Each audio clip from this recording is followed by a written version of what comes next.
భక్తితో ఈశ్వరుణ్ణి స్మరిస్తూ చేసుకున్న కర్మలున్నాయే, పానీయంబులు త్రాగుతున్ కొడుతుతున్ భాషించుతున్ హాసలీలా నిద్రాదులు చేయుతున్ తిరుగుతున్ లక్షించుతున్ సంతత శ్రీనారాయణ పాద పద్మజుగళీ చింతామృతాస్వాద సంధానుడై మరచన్ సురారిసుతుడే తద్విశ్వమున్ భూవరా. నీ కర్మలు నువ్వు చేస్తూ వాటిని ఈశ్వరార్పణం చేస్తూ నిరంతరం పరమేశ్వర స్మరణతో, ఆయన ఉన్నాడు చూస్తున్నాడన్న భక్తితో నీ కర్మ నువ్వు చేసుకెళ్ళిపోతుంటే ఆయన ప్రీతినే నువ్వు పొందుతావు. దానివల్ల ఆయన ఖండ పరశు వాటిని తెగ్గొట్టేస్తాడు. చించలమైనటువంటి మృగాన్ని ఆభిచారిక హోమం చేసి దారుకావనంలో ఋషులు ఆయన మీద ప్రయోగిస్తే పట్టుకున్నాడు. ఇప్పటికి చచ్చిపోదా మృగం? మృగం అంటే కదిలిపోతూ ఉంటుంది ఎప్పుడు, చించలత్వం. మనస్సుని కదిలిపోయే మనసుని రకరకాల క్రియలలో ఈశ్వరానుగ్రహంగా పెడితే ఆ మనసే మిమ్మల్ని తరింపచేస్తుంది. సాధారణంగా ఆయుధంగా మంచం కోడు పట్టుకోవడం అనేటటువంటిది మీకు కనపడదు. కానీ ఒక్క శివస్వరూపమే మంచం కోడు పట్టుకుంటుంది తప్పించి ఇంకెవరు మంచం కోడు పట్టుకున్నట్లుగా మనకి పెద్ద ప్రచారంలో స్తోత్రాల్లో కనపడదు. ఆయనకొక్కడికే ఖట్వాంగి అని పేరు. ఇలా ఆయన పట్టుకోవడం వెనక ఒక రహస్యం ఉంది. ఆయన ప్రాయశ్చిత్తం కోసం అలా పట్టుకున్నారు. కపాలి ఆ నామం కూడా దీనితో అనుసంధానం అయిపోతుంది. ఆయన ఒక మంచం కోడుని ఒక చేత్తో పుర్రె కపాలాన్ని పట్టుకున్నారు. అలా ఎందుకు పట్టుకోవలసి వచ్చింది అంటే ఆయన ప్రాయశ్చిత్త కర్మ చేసుకున్నారు. నిజంగా పరమేశ్వరుడికి ప్రాయశ్చిత్తం ఉంటుందా? ప్రాయశ్చిత్తం అన్న మాట ఎప్పుడు వస్తుంది? ఏదైనా చెయ్యరాని దోషం చేస్తే ఆ దోషాన్ని పోగొట్టుకోవడం కోసం చేసేటటువంటి కర్మకి ప్రాయశ్చిత్త కర్మ అని పేరు. వరాహ పురాణంలో భూదేవి శ్రీ మహావిష్ణువుని చాలా ప్రశ్న చేస్తుంది. ఆవిడ ఈ ప్రాయశ్చిత్త కర్మల గురించి చాలా పెద్ద అధ్యాయమే నడుస్తుంది. అందులో ఆవిడ ఒక్కొక్క దోషాన్ని అడుగుతుంది. శవాన్ని ముట్టుకుని స్నానం చేయకుండా వెళ్ళిపోతే, దేవాలయంలోకి ప్రవేశిస్తే ఏ దోషం వస్తుంది అని అడుగుతుంది. అప్పుడు ఆయన చాలా భయంకరమైనటువంటి దోషాన్ని చెప్తాడు. ఇంత ఫలితాన్ని అనుభవించవలసి ఉంటుంది అంటే మరి తెలియక ఒకవేళ అలా పొరపాటు జరిగి ఉంటే అప్పుడు వాళ్ళు ఏం చెయ్యాలి అంటే ప్రాయశ్చిత్త కర్మ చెప్తాడు. వాళ్ళు ఇలా చెయ్యవలసి ఉంటుంది అని. ఇందులో ప్రాయశ్చిత్త కర్మ అనేటటువంటిది చేసుకోవలసినటువంటి అవసరం అసలు మనుష్యుడు ప్రయత్నించకూడదు. ఈశ్వరుడు ఎందుకు చేశాడు అన్నదాన్ని మీకు నేను ముందు చెప్పి తర్వాత ప్రాయశ్చిత్త కర్మ గురించి చెప్తే మీరు బాగా పట్టుకోగలుగుతారు. బ్రహ్మదేవుడికి 5 తలలు ఉండేవి ఒకప్పుడు. లోకమునకు పాఠం చెప్పాలి అని అనుకుని ఉండుంటారు త్రిమూర్తులు. అందుకని చతుర్ముఖ బ్రహ్మగారిలో 5వ తలకాయ ఒకసారి ఏం చేసిందంటే పరమశివుణ్ణి అధిక్షేపించి పలికింది. ఎందుచేత అంటే ఆయనకి 5 ముఖములు, ఈయనకి 5 ముఖములు. ఆయనకి సద్యోజాత అఘోర తత్పురుష వామదేవ ఈశానములు, ఈయనకి 5 ముఖములు. ఏమిటి తేడా నీకు నాకు? ఇద్దరు సమానం, ఇద్దరికి 5 తలకాయలు ఉన్నాయి. సుగ్రీవుడు శ్రీరామాయణంలో రామచంద్రమూర్తిని నువ్వు రాజ్యభ్రష్టుడివి, నేను రాజ్యభ్రష్టుడిని, మీ ఆవిడ్ని రావణాసురుడు ఎత్తుకుపోయాడు, మా ఆవిడ్ని వాళ్ళు ఎత్తుకుపోయాడు, నువ్వు అడవిలు పట్టి తిరుగుతున్నావు, నేను అడవిలు పట్టి తిరుగుతున్నావు, మన ఇద్దరికి పెద్ద తేడా ఏముంది రా, ఇద్దరం ఓ కొమ్మ మీదే కూర్చుందామని కూర్చున్నట్టు ఉంటుంది. కాబట్టి అలా అయితే మాత్రం రాముడు రాముడే, సుగ్రీవుడు సుగ్రీవుడే. కాబట్టి బ్రహ్మగారు 5వ తలతో పరమేశ్వరుణ్ణి అధిక్షేపించాడు. 5వ తలని తుంచేశాడు ఆయన. నకేభ్య సంత్రసన్ ప్రథమ మథనాదంధకరిపోహో అంటారు శంకరాచార్యులు వారి సౌందర్యలహరిలో. ఆ 5వ తలకై తుంచేయడానికి ఆయన ఏం పెద్ద అలజడి పడిపోవడమో, పెద్ద ఆందోళన చెందిపోవడమో, దానికి పెద్ద అట్టహాసం చేయడమో ఏం చేయలేదు. ఆయన కేవలంగా ఇలా ఒక చిగురు, ఒక మొగ్గ గిల్లినట్టు గిల్లేశాడు 5వ తలకై బ్రహ్మగారు. అలా గిల్లేస్తే ఆ గిల్లినప్పుడు వీరభద్రావతారంగా గిల్లేడే. ఎంత పరమేశ్వరుడు శక్తివంతుడైనా పరమేశ్వరుడు చేసేటటువంటి కర్మ బంధనమునకు సంబంధించినది కానీ, విడుదలకి సంబంధించినది కానీ, ఆయనని అనుభవింపచేసేది కానీ అయి ఉండదు. ఎందుకని ఉండదు అంటే ఒక్కటే కారణం. మీరు చూడండి, ఒక వ్యక్తి ఇంకొక వ్యక్తిని బ్లేడుతో కోశాడు అనుకోండి, అది చాలా ఘోరమైన అన్యాయమైన నేరం కదా. ఎవరు కోశారో ఆయన శిక్షార్హుడు. ఒక డాక్టర్ గారు కత్తే పట్టుకుని ఛాతీ కోసి గుండెకాయ కోసి ఆపరేషన్ చేసి కుట్టేసాడు అనుకోండి, ఆయన మీద అలా కేసు పెడతారా? ఆయన ఉపకార బుద్ధితో చేస్తాడు. అలా చేయడానికి ఆయనకు అర్హత ఉంది కాబట్టి ఆయనని బంధించదు. ఆయన అలా కోసినా చేసినా ఆయన్నేం అనరు. అలా పరమేశ్వరుడు చేసేటటువంటి కర్మలు కూడా లోకమునకు పాఠం నేర్పడం కోసం, లోకమును నిర్వహించడం కోసం చేసేటటువంటి కర్మలు కనుక ఆ కర్మలు ఆయనని బంధించడం కానీ ఆయనకి ఫలితాలు ఇవ్వడం కానీ అలా ఏం ఉండవు. కానీ పరమేశ్వరుడు లోకమునకు ఒక గొప్ప మార్గదర్శకత్వం వహించాలనుకున్నాడు. అందుకని ఆయన ప్రాయశ్చిత్త కర్మ అని ఒకదాన్ని స్వీకరించాడు. కొన్ని చెయ్యడం చాలా తేలిక, ఇట్టే చేసి ఇచ్చా పనులు, కానీ దాని వలన వచ్చేటటువంటి ఫలితం మాత్రం దారుణంగా ఉంటుంది. మీరు చూడండి, శ్రీరామాయణంలో సీతమ్మను అపహరించి తీసుకొచ్చాడు. అపహరించి తీసుకొచ్చి అశోకవనంలో ఉంచాడు. ప్రతిరోజు వెళ్ళి ఆవిడితో మాట్లాడకూడని మాటలన్నీ మాట్లాడాడు. మాట్లాడిన దానికి ఫలితం ఏమైంది? ఆయన కళ్ళ ముందు ఆయన తమ్ముళ్ళందరూ మరణించారు. విభీషణుడు వెళ్ళిపోయాడు విడిచిపెట్టి. కడుపున పుట్టినటువంటి కొడుకులు వెళ్ళిపోయారు. సైన్యం వెళ్ళిపోయింది. లంక కాలిపోయింది. భార్య నిందించింది. ఎవ్వరూ లేరు. ఒక్కడే యుద్ధభూమికి వెళ్ళాడు. ఆ యుద్ధ భూమిలో ఆ ఒక్కడు ఎప్పుడు చచ్చిపోతాడా అని దేవతలు, ఋషులు అందరూ ఆకాశంలో నించున్నారు. ఈయన బతకాలి అన్నవాడు కానీ, ఆయుష్మాన్ భవ అన్నవాడు కానీ, విజయీ భవ అన్నవాడు కానీ ఒక్కడు లేడు లోకంలో. ఆఖరికి రావణుడు 10 తలలున్నా ఒక తలకాయే ఉన్నటువంటి రామచంద్రమూర్తి చేతిలో నిగ్రహింపబడి నేల మీద పడిపోయాడు. ఇలా పడిపోవడానికి కారణం ఏమిటి? చేసినటువంటి ఒకే ఒక్క తప్పు. మహాపతివ్రతని తీసుకొచ్చాడు. మహాపతివ్రతని తీసుకురావడం వల్ల ఆవిడ కన్నుల వెంట కారినటువంటి నీటి బిందువులు కేవలం లంకని కాదు కాల్చడం, అవి యథార్థమునకు ఈ భూమినంతటినీ కాల్చేస్తాయి. ఎందుకంటే అవి సామాన్యమైన కన్నీళ్లు కావవి. ఒక మహాపతివ్రత యొక్క కన్నీళ్లు. 1 రోజు కాదు, 2 రోజులు కాదు ఆవిడ ఏడ్చింది. ఇప్పుడు ఆ కన్నీరు ఎక్కడ కట్టి కుడుపుతుందోనని హనుమ లోకానికి చేసిన ఉపకారం ఏమిటో తెలుసా అండి? యశోకబంధింజనకాత్మజాయాం ఆదాయతే నైవ దదాహలంకాం నమామితం ప్రాంజలిరంజనేయం. ఏ భూమి యందు రావణుడు దోషం చేశాడో, ఏ భూమి మీద ఉన్నవాళ్ళు రాజు మీద తిరుగుబాటు చెయ్యకుండా రాజు వెంట ఉండి రాజు తప్పు చేశాడని తెలిసి కూడా రావణుడి వెంట ఉండి రామచంద్రమూర్తితో యుద్ధానికి బయలుదేరారో ఆ భూమి మాత్రమే పాడవ్వాలి తప్ప మిగిలిన భూమి పాడవకుండా రక్షించడం కోసమని సీతమ్మ తల్లి కన్నుల వెంట కారుతున్నటువంటి కన్నీటి బిందువులనే అగ్నిహోత్రంగా చేసి లంకాపట్టణాన్ని కాల్చేశారు. కాబట్టి ఒక్కొక్క పాపం చాలా చిన్నదిలే అనిపిస్తుంది. చేసేసేటప్పుడు ఆవేశంలో పెద్ద విచారణ లేకుండా చేసేస్తాడు. కానీ అది కట్టి కుడపడం ప్రారంభం చేసింది అనుకోండి, అది దాని ఫలితాన్ని ఇవ్వడం మొదలుపెట్టింది అనుకోండి, అది మొదలు పెడుతుంది. అది ఎలా మొదలు పెడుతుందో తెలుసా అండి? తదేవ ఫలమన్వేతి ధర్మస్య ధర్మనాశన ప్రాప్తం ధర్మఫలం తావద్భవతా నాత్ర సంశయ అంటారు హనుమ. పుణ్యం ఫలితాన్ని ఇస్తున్నంతసేపు పాపం ఫలితాన్ని ఇవ్వదు. అందుకే లోకంలో సాధారణంగా ఓ మాట అంటుంటారు, ఆయన అంత పాపాలు చేసిన వాడు కదండి, ఓనాడు గుడికి వెళ్ళాడు, గోపురానికి వెళ్ళాడు, ఆయనకి ఎలా కలిసి వస్తోంది, ఎలా అంత ఐశ్వర్యంతో తొలతూగుతున్నాడు? గతంలో చేసుకున్నటువంటి పుణ్యం ఖర్చు అయిపోతోంది. చేసిన పాపం కూడా ఫలితాన్ని ఇవ్వడం మొదలు పెడుతుంది. ఈ పాపము ఫలితాన్ని ఇవ్వడం మొదలుపెట్టిన నాడు ఇక పుణ్యం వెళ్ళి అడ్డుపడదు. దేని ఫలితం దాన్ని. కాబట్టి ఇప్పుడు ఈ పాప ఫలితం అనుభవంలోకి వచ్చిన నాడు గోల గోల గోల గోల పెట్టేస్తాడు. అందుకే సిరిదా వచ్చిన వచ్చును సరళితముగ నారికేళ సలిలము భంగిన్ సిరిదా పోయిన పోవును కరిమింగిన వెలగపండు కరణిది సుమతి.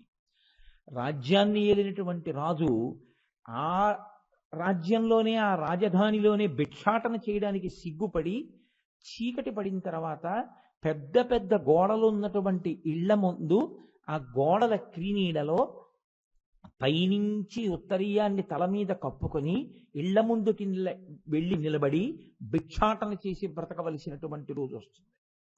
పాపం ఫలితాన్ని ఇవ్వడం మొదలు పెడితే, ఈశ్వరుడు తన శాసనాన్ని అమలు చేయడం మొదలు పెట్టాడు అనుకోండి, ఎన్ని రక్షణలు మీరు పెట్టుకోండి, మీరు ఎంత ఐశ్వర్యవంతులు కండి, మీరు ఎంత ప్రభువులని మీరు అనుకోండి, నన్నెవరేం చేయగలరు అనుకోండి, ఈశ్వరుడు ఫలితమిద్దామని అనుకున్నాడు అనుకోండి, మీరు ఏర్పాటు చేసుకున్నవి ఇవి మిమ్మల్ని రక్షించవు. పోతన గారు భాగవతం చేస్తూ ఓ మాట అంటారు, రక్షణము లేక సాధుడు రక్షితుడగు సమత చేసి రాయుడులందును, రక్షణలు వెయ్యి కలిగిన శిక్షితుడగు కలుడు పాప చిత్తుండగుచున్. అర్జునుడు పరమేశ్వరుణ్ణి నమ్ముకున్నాడు.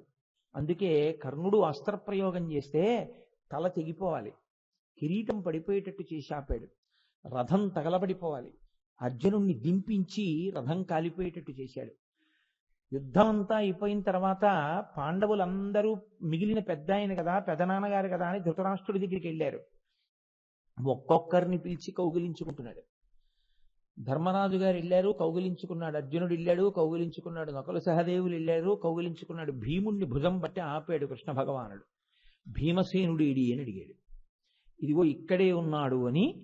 భీముడికి తెలియదు, పాండవులకు తెలియదు.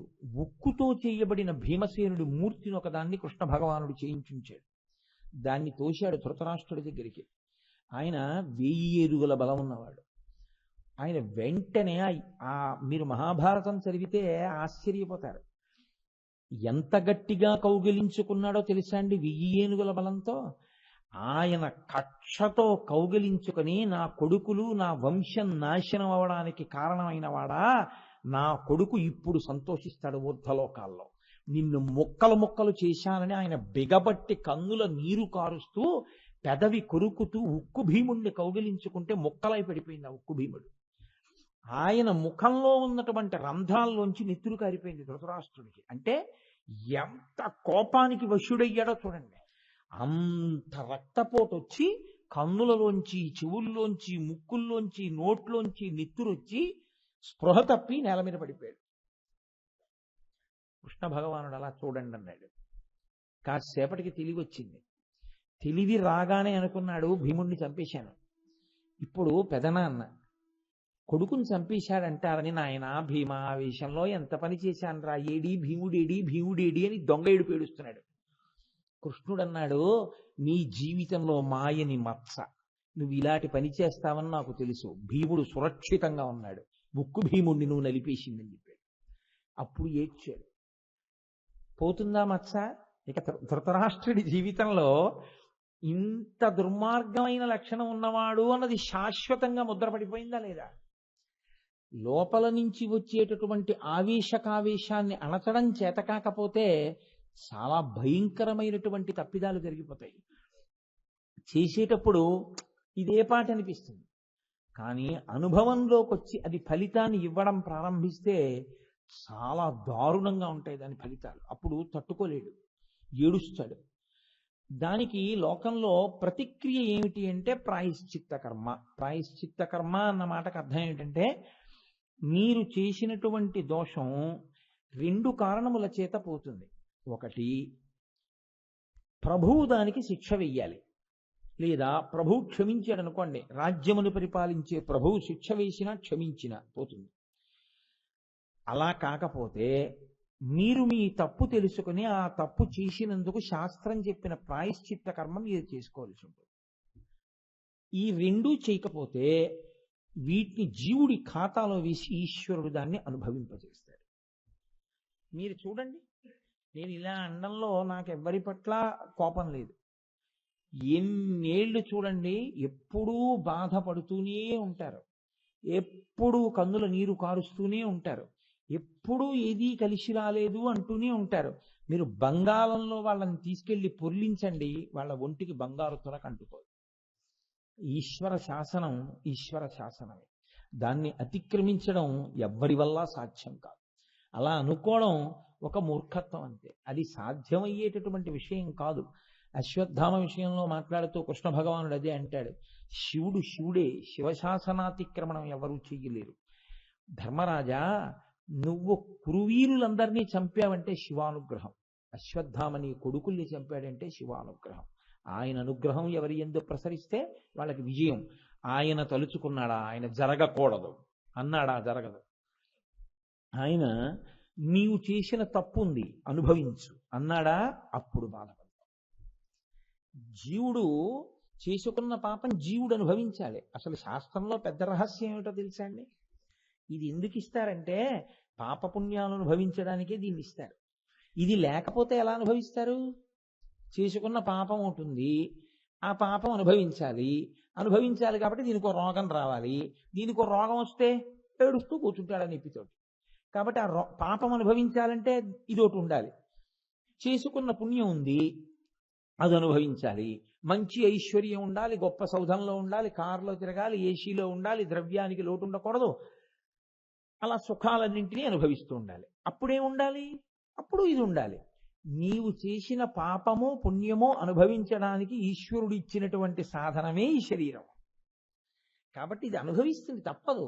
ఇది పాపపుణ్యములను అనుభవించడానికే ఇది వచ్చింది. ఇది జ్ఞానస్థాయిలో ఒక స్థాయికి చేరిపోయిన వాడు సాక్షిగా ఉంటాడు. ఓ, ఇది అనుభవిస్తోంది కాబట్టి పోతోంది అక్కడతో పాపం. అందుకే మీకు చిత్రమైనటువంటి విషయం ఏంటంటే, పెద్దలు దుఃఖం వస్తే ఓ నమస్కారం చేసి లోపల చాలా పొంగిపోతుంటారు. ఎందుకో తెలుసా అండి? అమ్మయ్య, నా పాపం పోయిందనమాట. ఏదో చేసి ఉంటాను, దీంతో పోయింది. ఈశ్వర, ఇప్పుడు తెలిసి వచ్చింది బాధ ఏమిటో, అందుకని ఇంక నేను ఇలా చేయకుండా నన్ను రక్షించు అని చెప్పుకుంటాడు ఈశ్వరుడికి. అది భక్తుడైన వాడు నడిచేటటువంటి పథం అలా ఉంటుంది. నిజానికి నేను మీకు యథార్థం చెప్తున్నాను, మీరు మీ ఇంటి గదిలో చేసేటటువంటి పూజ కేవలం ఎల్కేజీ.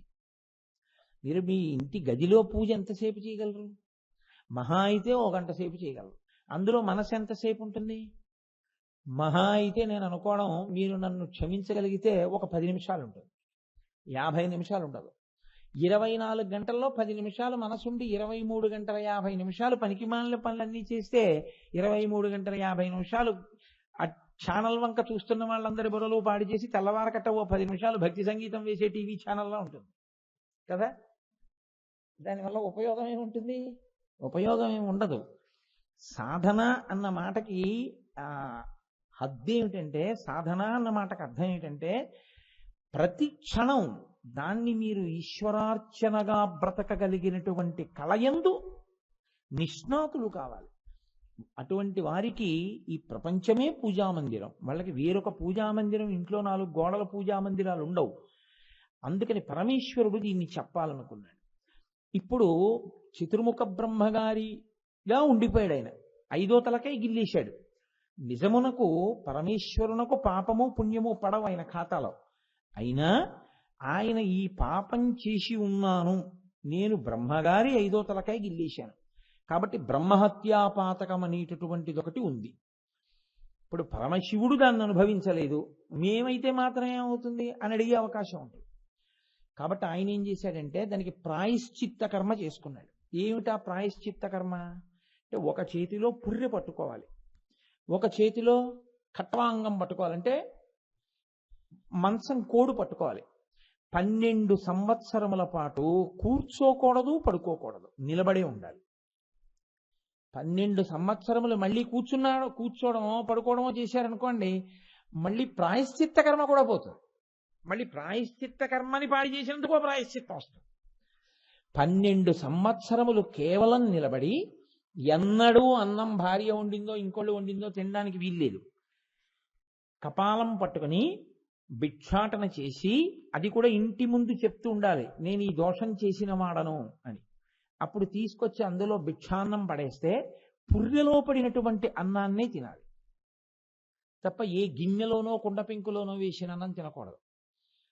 అంటే మీరు ఆలోచించండి, ఒక పుర్రె తీసుకొచ్చి అసలు ఇంట్లో పెట్టుకోవడం, అది పట్టుకుని వీధుల్లోకి వెళ్ళడం, ఆ పుర్రెలోకి అన్నం వేస్తే ఆ పుర్రెలో వేసినటువంటి అన్నాన్ని కూర్చోకుండా పడుకోకుండా 12 సంవత్సరములు నిలబడే ఉండడం, వీధిలో భిక్షాన్నం తింటూ ఉండడం. మంచం కోడు విచిత్రం ఏమిటో తెలుసా అండి? మన ఇంట్లోనే ఉన్న, మీ అన్న మాట ఎందుకనాలి, నేను కూడా మీలో అంతర్భాగం, మన ఇంట్లోనే ఉన్న మంచము దూష్యము. మంచం మీద శరీర త్యాగాన్ని కూడా శాస్త్రం అంగీకరించదు. నేను పెద్దాపురంలో ఉండే రోజుల్లో ఒక మహాత్ముడు పెద్దాపురం ఉపన్యాసాలు చెప్పడానికి వచ్చి ఆయన అకస్మాత్తుగా అనారోగ్యం పాలయ్యారు. ఆయనకి బాగా జ్వరం వచ్చింది. పాపం ఆయన కుటుంబ సభ్యులు పక్కన లేరు. ఆయన దేవాలయం సత్రంలో ఉంటే ఆయనకి ఇబ్బంది కలుగుతుందని, నేను మా ఇంటికి వచ్చి విశ్రాంతి తీసుకోండి, మా ఇంట్లో ఉండండి, మేము మీకు ఉపచారం చేస్తాం, జ్వరం తగ్గుతుంది అంటే వారు పెద్ద మనసుతో ఆతిథ్యాన్ని స్వీకరించడానికి మా ఇంటికి వచ్చారు. ఆ జ్వరంతో ఆయన మా ఇంటికి వచ్చినప్పుడు జ్వరంతో వణికిపోతున్నారు, ఊగిపోతున్నారు, 104 జ్వరంతో. నేను తీసుకొచ్చి మంచం మీద పడుకోబెట్టి డాక్టర్ గారిని పిలిస్తే వచ్చారు, టాబ్లెట్లు రాశారు, వెళ్ళి టాబ్లెట్లు పట్టుకొచ్చాను. ఆ టాబ్లెట్ వేసుకోండి అని చెప్పి నేను ఆ టాబ్లెట్ అందులోంచి స్ట్రిప్లోంచి విప్పి మంచినీళ్ళు చేతితో పట్టుకుని ఇచ్చాను. ఇస్తే ఆయన 104 జ్వరంతో అన్నారు, వద్దు వద్దు వద్దు వద్దు వెయ్యకండి కోటేశ్వరరావు అన్నారు. ఏమన్నాను, ఆగండి అని ఆయన మంచం నుంచి దిగిపోయి, ఓ చిన్నది ఏదైనా వెయ్యండి, ఓ బట్ట ముక్క అని చెప్పి ఓ బట్ట ముక్క వేసుకుని నేల మీద కూర్చుని ఉమామహేశ్వరార్పణమస్తు అని టాబ్లెట్ వేసుకున్నాడు.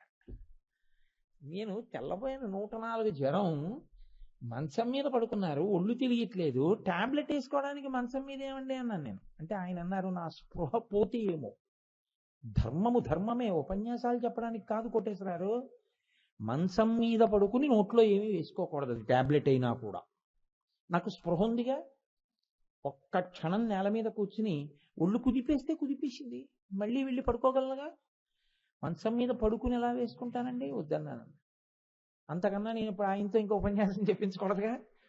ఆయన కింద కూర్చుని టాబ్లెట్ వేసుకుని పడుకున్నారు, ఆయన మంచం మీద అప్పుడు కూడా ఎప్పుడు ఏమీ తీసుకునేవారు కాదు. అందుకే మన వాళ్ళు శాస్త్రంలో మంచము దూష్యము, తమోగుణ ప్రధానమై నిద్రపోతాం కాబట్టి, రజోగుణ ప్రధానమై దాని మీద భోగం అనుభవిస్తాం కాబట్టి, దాని మీద ఏ పవిత్రమైన వస్తువుని కూడా మంచం మీద పెట్టరు. దాని పవిత్రత పాడవుతుందని పువ్వులు తీసుకెళ్లి మంచం మీద ఎట్టడం, కొత్త బట్టలు తీసుకెళ్లి మంచం మీద ఎట్టడం, గాజులు తీసుకెళ్లి మంచం మీద ఎట్టడం, బీరువాలో నగలు తీసి మంచం మీద పెట్టడం, అందులో ప్రత్యేకించి చెవి కుండలములు లాంటివి, మంగళప్రదమైన వస్తువులైన గాజులు లాంటివి, పసుపు కుంకాలు, పువ్వులు, కొత్త బట్టలు ఇలాంటివి పట్టుకెళ్ళి మంచం మీద పెట్టారనుకోండి, అది పసుపు పెడతారు, అది ఇంటి లక్ష్మిని, ఇంటి పరాదేవతను అవమానం చేసినట్టే. మంచం మీద పెట్టి మీరు మళ్ళీ ఈశ్వరుడికి ఎలా పట్టుకెడతారు? మంచము దూష్యము, దాని మీద శరీర త్యాగమే లేదు సనాతన ధర్మంలో. ఇక ఊపిరి అయిపోతుందంటే, అయ్యో మంచం మీద పోతాడో ఏమిటో కిందకి దింపేయండి అంటారు, అని మంచం నుంచి దింపేసో చాపేసి పడుకోబెట్టేస్తారు. శరీర త్యాగమే అంగీకరింపబడినటువంటి వస్తువు ఇంటి మొత్తం మీద మంచం ఒక్కటే. శాస్త్రము శాస్త్రమే. బ్రహ్మజ్ఞాని అయిపోతే వేరు, అప్పుడు మంచంలోనూ కుంచంలోనూ ఈశ్వరుడే. నువ్వు సాధకుడిగా ఇంకా ఉన్నప్పుడు మంచమనుకో అంతే, దాని లక్షణం దాందే అంతే. కాబట్టి ఇప్పుడు అటువంటి మంచం కోడు చేత్తో పట్టుకు తిరుగుతున్నాడంటే, అందుకే మన వాళ్ళు కొన్ని తప్పులు ఎంత భయంకరమో చెప్తారు. పరస్త్రీ సంగ దోషైన బహవో మరణంగతాహ అంటుంది భవిష్యోత్తర పురాణంలో కుంతల. పెళ్ళైన వాడు తన యందు భార్య మనసు పెట్టుకుని ఉండగా, ఆమె ఆరోగ్యంతో ఉండగా, అంటే నా ఉద్దేశ్యం ఆమె అనారోగ్యంతో ఉన్నప్పుడు పురుషుడికి అధికారం ఉందని కాదు, ఆమె తన యందే మనసు పెట్టుకుని ఉండగా, తనతో జీవితమును గడపడానికి ఆవిడ ఎంతో సంతోషంతో ఉండగా, పరస్త్రీ యందు మనసు పెట్టుకున్నటువంటి పురుషుడికి ప్రాయశ్చిత్త కర్మ ఏమిటో తెలుసా అండి? చచ్చిపోకుండా ఉండాలంటే, అపమృత్యు దోషం రాకుండా ఉండాలంటే, భిక్షాపాత్ర చేత్తో పట్టుకుని వెళ్ళిన ఇంటికి వెళ్లకుండా కొన్ని సంవత్సరముల పాటు ఇళ్ల ముందు నిలబడి ప్రతి ఇంటి ముందు చెప్పాలి, అమ్మా నా ఒంట్లో ఓపికండి, ఒళ్ళు మదించి ఇంట్లో నా యందు అనురక్త అయిన భార్య ఉండగా, ఊళ్ళో ఉన్నటువంటి ఆడవాళ్ళని చూడకూడని చూపు చూసి ఒక స్త్రీని నేను అనుభవించాను. తద్దోష పరిహారార్థం కులస్త్రీవైనటువంటి నువ్వు వండినటువంటి అన్నాన్ని ఈ పాత్రలో వెయ్యమ్మా అని అడిగి, వెళ్ళిన వీధికి వెళ్లకుండా వీధుల వెంట తిరుగుతూ ప్రతిరోజు భోజనం చేయాలి. తప్పు చేసేయడం ఎంతోసేపు పట్టదు, ప్రాయశ్చిత్తం చేసుకోకపోతే ఏమండి అంటారేమో, అనుభవంలోకి వచ్చినప్పుడు మరీ దారుణంగా ఉంటుంది, చాలా దారుణంగా ఉంటుంది. కాబట్టి తొందరపడి చేస్తావేమో, ఎంత భయంకరంగా ఉంటుందో తెలుసా? దాని ప్రాయశ్చిత్తమైన పాపమును అనుభవించడమైన. ప్రాయశ్చిత్తం చెప్తేనే ఇంత భయపడుతున్నావే, అది అనుభవంలోకి వచ్చాడు రావడం చెప్తే నేను చెప్పలేను. ఎందుకు చెప్పలేనో తెలుసా అండి? ఒక పవిత్రమైన మంగళప్రదమైన సభలో నేను అటువంటి విషయాల గురించి ప్రస్తావన చేయడం నాకు ఇష్టం లేదు. కాబట్టి అసలు అటువంటి పాపము ఎవరి యందు ఉండకుండుగాక. అందుకే ప్రాయశ్చిత్త కర్మ చేసుకుంటాననే రోజు ఎవరూ తెచ్చుకోకూడదు. అసలు ప్రాయశ్చిత్త కర్మ అనేటటువంటిది చదువుకోవలసిన రోజు, ప్రాయశ్చిత్త కర్మ ఏమిటండి అని తెలుసుకోవలసిన రోజు ఎవరి జీవితంలో రాకూడదు. ఎందుకంటే మనుష్యులం కనుక, ఈశ్వరుడు బుద్ధినిచ్చాడు కాబట్టి చెయ్యకూడదు. అయితే అసలు మరి ప్రాయశ్చిత్త కర్మ అన్నది ఎందుకు వచ్చిందండి శాస్త్రంలో అని మీరు నన్ను అడగచ్చు. ప్రాయశ్చిత్త కర్మ రావడానికి కారణం ఎందుకు వచ్చిందో తెలుసా అండి? శరీరావయవముల దోషం ఏమీ ఉండదు. దోషం అంతా ఎవరిదంటే మనసుది. ఈశ్వరుడు 2 విభాగాలు కింద మారుస్తాడు. వేదంలో కర్మకాండ అంతా కూడా 2 భాగములు అవుతుంది. ఒకటి విహిత కర్మ, రెండవది నిషిద్ధ కర్మ. విహిత కర్మ చెయ్యడం మంచిది, ఈశ్వరుడికి దగ్గరవుతాం. విహిత కర్మ చెయ్యకపోవడం దోషం, ఈశ్వరుడి యొక్క సంతోషమునకు నువ్వు పాత్రుడవు కాలేవు. నిషిద్ధ కర్మ చెయ్యవద్దు అని దాని పేరు. చేశారనుకోండి ఖచ్చితంగా ఈశ్వరుడి యొక్క ఆగ్రహానికి లోనవుతారు. కానీ మీరు చూడండి, ఏ మనుష్యుణ్ణైనా సరే మీరు కదిపి చూడండి, మీకేం కావాలని అడిగారు అనుకోండి, సుఖం కావాలి. అసలు సుఖం కూడా కాదండి, సుఖము మళ్ళీ అందరికీ సుఖం సుఖం కాదుగా. ఒకటి సుఖం ఇంకోటికి సుఖం కాదు. One man's food is another man's poison. అందుకని శాంతి కావాలి కాదు. అందుకే సనాతన ధర్మంలో మీరు ఏం చేయండి, ఓం శాంతి శాంతి శాంతి, శాంతంగా ఉండాలి. శాంతము లేక సౌఖ్యము లేదు సారసాదలానయన అంటారు త్యాగరాజస్వామి. శాంతరసముప్పు బ్రహ్మతేజంబుతోడ ప్రవరుడయ్య వియచ్చర ప్రవరుడపుడు అంటాడు అలసాని పెద్దన గారు మనుచరిత్రలో. ఆ శాంతమే అంత గొప్పది. అసలు శంకరాచార్యులు వారు శివే శృంగారార్ధ్రాతదితర జనీ కుచ్చనపర అంటూ అమ్మవారి మీద నవరసాల శ్లోకం చెప్పి శాంతరసం చెప్పలేదు. అదేమండి శాంతరసం చెప్పలేదంటే, మా అమ్మకి ఉన్నదే శాంతరసం కొత్తగా చెప్పడం ఏమిటండి. కాబట్టి శాంతరసం జీవితంలో శాంతిగా ఉండాలి అంటే నిషిద్ధ కర్మ జోలికి వెళ్ళకూడదు. మీరు చూడండి, అందరూ ఏమంటారు, నాకు శాంతి కావాలండి, నాకు సుఖం కావాలండి, మా అబ్బాయి బాగుండాలి, నాకు ఒక కొడుకు పుట్టాలి, వాడు చాలా వృద్ధిలోకి రావాలి, నాకు ఒక కూతురు పుట్టాలి, దానికి పెళ్ళి అవ్వాలి, దానికి మంచి అల్లుడు రావాలి, వాడు ఐశ్వర్యవంతుడు అవ్వాలి, అది మంచి పిల్లలతో పాపలతో పసుకుంకాలతో సుఖంగా ఉండాలి, మా ఆవిడ 5వ తనంతో ఉండాలి, నేను ఆరోగ్యంగా ఉండాలి. అందుకు తగినట్టు చేస్తావా? అదొక్కటే చేయదు. ఎందుకో తెలుసా అండి, మనసు యొక్క బలహీనత ఏమిటంటే నిషిద్ధ కర్మ యందు అనురక్త అవుతుంది. నేను మీకు ఉదాహరణ చెప్పాలి అంటే, విహిత కర్మ చేయడం భయానికో భక్తికో తేలిగుసుమండి. రేపు కార్తీక శుక్ల ద్వాదశి, క్షీరాబ్ది ద్వాదశి, మీ అందరూ వచ్చి చూస్తే బృందావనంలో శ్రీ మహావిష్ణువు ప్రవేశించడం చూద్దరు గాని అని నేను అన్నాను అనుకోండి, రేపు ఒకడు కూర్చునే చోట 10 మంది కూర్చుంటారు. మీరు ఉపన్యాసం వినేటప్పుడు రేపటి రోజున మీరు పూజ చేస్తున్నంతసేపు కూడా మీకు రావణాసురుడు మాత్రం గుర్తు రాకూడదు క్షీరాబ్ది ద్వాదశి నాడు అని నేను అన్నాను అనుకోండి. అసలు మీకు గుళ్ళోకి వస్తూనే రావణాసురుడు గుర్తు రాకూడదన్నాడు వీడు అని వాడే గుర్తొస్తాడు. మనసు యొక్క పెద్ద బలహీనత ఏమిటో తెలుసా అండి, నిషిద్ధ కర్మ యందు అనురక్త అవుతుంది. నువ్వు ఇది చెయ్యొద్దు అని ఏం చెప్తామో అది నేను చేస్తాను అంటే దానికి సరదా. ఎప్పుడు అది చేసేద్దాం. తప్పు చేసే వాళ్ళందరూ అది తప్పని తెలియక చేస్తున్నారని మీరు అనుకుంటున్నారా? అలా చేయకుండా ఉండలేక చేస్తున్నామండి అంటారు. మీరు అడిగి చూడండి. అంటే నిషిద్ధ కర్మను పరిత్యజించుట యందు అధ్యవసాయము లేకుండుట అంటే మనసుకి పూనిక లేదు. సరే బాగుందయ్యా, కానీ నువ్వు నిషిద్ధ కర్మ చేయడానికి ఒక్క మాట చెప్పి చేసేస్తున్నావు, నేను అది చేయకుండా ఉండలేనండి.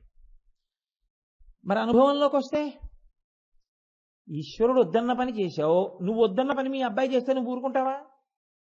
మరి ఈశ్వరుడు వద్దన్న పనే నువ్వు చేస్తున్నావు, ఈశ్వరుడు చేయమన్న పని చేసిన దాఖలా లేదు. ఇప్పుడు నీకు సుఖం ఎందుకు ఇస్తాడు? దుఃఖం ఇవ్వాలిగా ఆయన. మరి అప్పుడు ఈశ్వరుని తిట్టడం ఎందుకు? దిద్దుకోబడవలసింది నువ్వా ఈశ్వరుడా? ఆయన నిన్నే సుఖం అనుభవించవద్దన్నాడా, ఇవ్వనన్నాడా, సంతోషంగా ఉండద్దన్నాడా? ఆయన ఏం చేయనన్నాడు? ఆయన అన్నీ ఇస్తా అన్నాడు, నీ చెప్పినట్టు ఉండన్నాడు. అదొక్కటే నాకు కుదరదన్నావు, ఆయన ఎలా ఇస్తాడు? ఇది నిషిద్ధ కర్మ పరిత్యాగమునందు అధ్యవసాయము లేకుండుట, పూనిక లేదు. ఇది కట్టి కుడిపేస్తుంది, ఇది ప్రమాదాన్ని తీసుకొస్తుంది. అందుకే గురువుగారు దీక్ష ఇచ్చేటప్పుడు విహిత కర్మ గురించి చెప్పవలసిన అవసరం తక్కువగా ఉంటుంది. ఎందుకో తెలుసా అండి? దీక్ష గురువుగారు ఇస్తే గురువుగారితో తిప్పేసుకుంటాడు గురువుగారు. గురువుగారి వెంట ఉంటారు శిష్యులు. ఉంటే ఏమవుతుందంటే ఇంకా మీకు కొత్తగా ఏం చెప్పక్కర్లేదు. గురువుగారు ఏం చేస్తున్నారో అది మీరు చెయ్యాలని గుర్తంతే.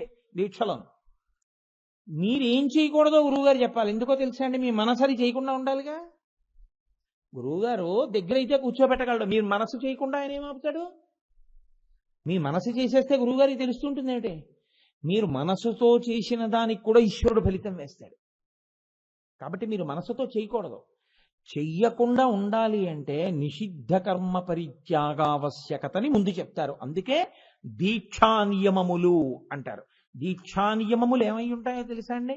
ఇలా చెయ్యి అంటే అలా చెయ్యకుండా ఉండు అన్నది అందులో పెద్ద హెచ్చరిక. కాబట్టి నిషిద్ధ కర్మని విడిచిపెట్టడం అంత తేలికేం కాదు. నిషిద్ధ కర్మని విడిచిపెట్టే చెయ్యాలి అంటే ఒక్కటే జ్ఞాపకం ఉండాలి. ఏమిటి జ్ఞాపకం ఉండాలో తెలుసా అండి? ఖట్వాంగి ఆ నామం గుర్తుండాలి. ఊరే శంకరుడంతటి వాడు 5వ తలకాయనికి ఇల్లేశాడు. ఆయనకి ఏ పాపము లేదు, నిజానికి ఆయన పట్టుకో అక్కర్లా, మంచం కోడు. కానీ ఎంత దారుణంగా ఉంటుందో తెలుసా ఫలితం? చెప్పడానికి ఆయన పుర్రి చేత్తో పట్టుకుని భిక్షాటన చేసి చేత్తో మంచం కోడు పట్టుకున్నాడు. అంటే ఇంత దారుణమైనటువంటి ప్రాయశ్చిత్త కర్మని అనుభవించడమా, నిషిద్ధ కర్మని విడిచిపెట్టడమా? ప్రశ్న వేసుకుని నిషిద్ధ కర్మ పరిత్యాగమునందు పూనికను పెంచుకోవలసి ఉంటుంది. ఈ పూనికని పెంచుకోవాలి అంటే అసలు ముందు శాస్త్ర పరిజ్ఞానము అది ఎంత భయంకరమై ఉంటుందో మీకు బాగా తెలియచెప్పాడు అనుకోండి, మీరు దాని పట్ల ఇంకా అనురక్తిని పొందరు. అయ్యి బాబోయ్ వద్దండి, ఎందుకు వచ్చిన గొడవ, చిన్నదానికి అంత గొడవ. మీరు ఇప్పటికీ చూడండి, లోకంలో ఆవేశంలో చేస్తాడో తప్పు, యావజ్జీవితము కారాగారంలో ఉంటాడు. యావజ్జీవితము కారాగారమే. ఆవేశంలో తప్పు చేసేయడం చాలా తేలిక. ఎందుకు చేశాడు? మనసుని నిగ్రహించలేకపోయాడు. మనసుని నిగ్రహించకపోతే ఎంత పెద్ద పొరపాటైనా జరుగుతుంది. ఎందుకో తెలుసా అండి? మనసు యందు ఎప్పుడూ ఒక బలహీనత ఉంటుంది. మీరు బాగా పట్టుకోవాల్సిన ఈ విషయాన్ని. మనసు ఎప్పుడు చెప్పినా ఏం చెప్తుందో తెలుసా అండి? ఇది సంతోషంగా ఉండడాన్నే ప్రబోధం చేస్తుంది. ఇది సంతోషంగా ఉండడాన్ని చెప్తుంది తప్ప ధర్మం కోసం ఇది దుఃఖంగా ఉన్నా సరే నువ్వు నిలదొక్కుకో అని మనసు చెప్పదు. అలా చెప్పాలంటే గురువుగారి దగ్గర చాలా బోధ చేయబడిన వాడు, శాస్త్రమునందు బాగా పూనిక ఉన్నవాడు, శాస్త్రాధ్యయనము చేసినవాడు, ఈశ్వరానుగ్రహముతో మనసు సంస్కరింపబడిన వాడే నిగ్రహించగలడు.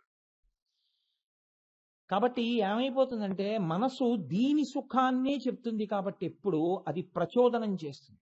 పర్వాలేదు చేసి అది ఎక్కడ వరకు చెప్పేస్తుందో తెలుసా అండి? పర్వాలేదు ఏం పర్వాలేదు ఇదే బోధ చేస్తుంది. కార్తీక శుక్ల ద్వాదశి, క్షీరాబ్ధి ద్వాదశి, ఇవాళ సర్వేశ్వరుడు లేచి బృందావనంలోకి వస్తాడు. లేవద్దు మనం? ఇవాళ ఒక్కరోజైనా లేచి గబగబా సంధ్యావందనం చెయ్యొద్దు ప్రాయశ్చిత్తం లేకుండా? లే అంటుంది. ఏం పర్వాలేదు, ఉపన్యాసాలు చెప్తున్నాగా సాయంకాలం పూట. ఒక్కరోజు లేవకపోతే పెద్ద నష్టమైనది. ఈశ్వరుడికి తెలుసు ఎంత బడలిపోయి పడుకున్నాం. ఈ పడుకోవడం కూడా ఈశ్వర సేవ కోసమేగా.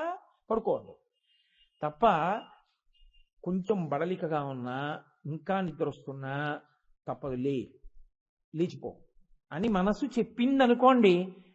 మీరు ఒక్కటే గుర్తుపెట్టుకోండి, శాస్త్రము, ఈశ్వరుడు, గురువు ఇంకా మీకు అక్కర్లేదు. అలా చెప్పదు కాబట్టి ఈ 3 వచ్చాయి. ఎంత వచ్చాయో తెలుసా అండి? అసలు దానికి పరిమితి లేదు. ఇంకా ఎన్ని శాస్త్రాలు వచ్చి కూర్చున్నాయంటే మనసు మార్చడం కోసమే అన్ని. గురువులు ఎంతమంది గురువులు వచ్చినా ఆ మనసు మార్చడానికే. ఈశ్వరుడు ఎప్పుడూ పరితపించేది దేనికంటే ఆ మనసు మార్చుకోమని. నివర్తయ మనోమత్త స్వజనే క్రియతాం మనః. తిప్పుకో మనసు, తిప్పుకో అంటుంది సీతమ్మ. మీ మనసు మీద మీరు కూర్చుని మీ మనసుని మీరు నియంత్రించడం మీకు రాకపోతే ఏదైనా మాట్లాడేయచ్చు. ఎంతటి మహాత్ముణ్ణి వాడెంతటి వాడండి అనొచ్చు. ఎంత గొప్ప విషయాన్ని నింద చెయ్యొచ్చు. ఈశ్వరుడిది ఇచ్చేశాడుగా. కానీ ఫలితం కూడా అనుభవించవలసి ఉంటుంది. ఫలితం కూడా అనుభవించవలసినటువంటి పరిస్థితి వచ్చినప్పుడు చాలా భయంకరంగా ఉంటుంది.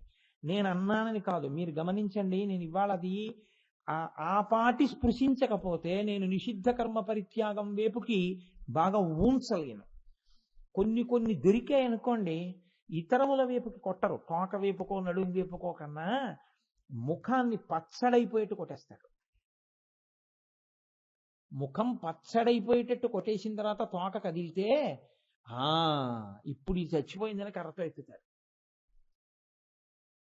అంత పచ్చడైపోయేటట్టు ముఖాన్నే కొట్టేయడం ఎందుకు వచ్చింది? నోటితో చేసినటువంటి ఆ మాటలు, అన్న మాటలు. దోషం అనుభవంలోకి వస్తే చాలా బాధపడిపోతావు. కించిత్ సుఖం అయిపోతుంది. ప్రాయశ్చిత్త కర్మ చెయ్యలేవు. ఎందుకో తెలుసా? 10 మందిలో నువ్వు గౌరవనీయుడిగా నిలబడాలని ఒక కోరిక. కాబట్టి నువ్వు చాలా మంచివాళ్లే ఉండాలి. కాబట్టి అసలు నేను ఈ తప్పు చేశానని ఈశ్వరుడి దగ్గరే చెప్పవు త్రికరణ శుద్ధిగా. ఇంకా నువ్వు లోకంలోకి వచ్చేం ప్రాయశ్చిత్త కర్మ చేసుకుంటావు? ఎవరిని వెళ్ళి అడుగుతావు? ఏ బ్రహ్మగారిని అడుగుతావు? నేను ఈ తప్పు చేశానంటే ప్రాయశ్చిత్త కర్మ చేయించండి అని అందరినీ భోజనాన్ని పిలిచి నువ్వు ప్రాయశ్చిత్త కర్మ చేస్తావా? ఏదో కావాలంటే కైలాస గౌరు నోము చేస్తావు, సత్యనారాయణ వ్రతం చేస్తావు, నలుగురిని భోజనాన్ని పిలుస్తావు. నేను ఈ పాపిష్టి పని చేశానంటే ప్రాయశ్చిత్త కర్మ చేసుకుంటున్నాను, మీరు వచ్చి భోజనం చేయండి అంటే వాడు ఇప్పుడు కాదు ఎప్పుడు రాడు. ఈ కొడుక్కి పిల్లలు కూడా ఇవ్వడు కాదు. కాబట్టి పైకి చెప్పలేవు, ప్రాయశ్చిత్త కర్మ చేయలేవు. ఆ పాపం వెళ్ళి ఎక్కడ కూర్చుండిపోయింది? జీవుడి ఖాతాలో పడిపోయింది. అడి కట్టి కుడిపేస్తుంది. దీంతో అనుభవించిన సుఖం 5 నిమిషాలు 10 నిమిషాల తర్వాత పోయింది. ఆ కోపం ఏదో చేయకూడని పాపం చేసేసి ఆ కోపం పోయింది. లేకపోతే కోరుకున్న సుఖం దీంతో అనుభవించేసిపోయింది. ఈశ్వరుడికి నైవేద్యం పెట్టడానికి ఎడుతోంది పులిహార. అర్చక స్వామి అక్కడ పెట్టి లోపలికి వెళ్ళారు. ఏమైంది లేని తీసి నోట్లో వేసుకున్నావు. ఉచ్ఛిష్టం ఈశ్వర నైవేద్యానికి వెళ్ళింది. ఫలితం ఉంటుందా? ఉంటుంది. కాబట్టి తొందరపడకు సుమా. నీ మనసు మీద నువ్వు నిగ్రహాన్ని, నీ మనసు మీద నువ్వు నియంత్రణని అలవాటు చేసుకో. లోకములన్నీయున్ గెలిచినాడవు, ఇంద్రియానీకము చిత్తమున్ గెలువనేరవు. నిన్ను నిబద్ధు చేయు భీషణ శత్రులార్వుల ప్రభిన్నుల చేసిన ప్రాణికోటిలో నీకు విరోధి లేడొకడు, నిర్పున చూడుము ధనవీశ్వర అంటాడు ప్రహ్లాదుడు. నానా జాగ్రత్తగా ఆలోచించు. ఏడు అందరినీ గెలిచానంటావు. ఇక్కడ గెలిచావా చెప్పు. ఇక్కడ గెలిస్తే శత్రువు లేడు. పోన్లే అమాయకత్వం ఏదో అంటాడు. వృద్ధిలోకి రావాలి, ఈశ్వరుడు అనుగ్రహించాలి, ఆయనే తెలుసుకుంటాడు అని విడిచిపెట్టేస్తావు. ఆ విడిచిపెట్టగలిగిన మనస్తత్వం ఎందుకు లేకపోయింది? లోపల ఇంకా నువ్వు గెలవలేదు కాబట్టి. విశ్వామిత్రుడికి ఎన్నేళ్లు పట్టిందండి? ఏం మాటలా గెలవడం అంటే? అంత తేలికేం కాదు. ఇన్ని ఉపన్యాసాలు చెప్పాడు కదా అని కోటేశ్వరరావు గెలిచేశాడని మీరు అనుకుంటున్నారా? నేనేమి గెలవలేదు. అంత తేలిక కాదు.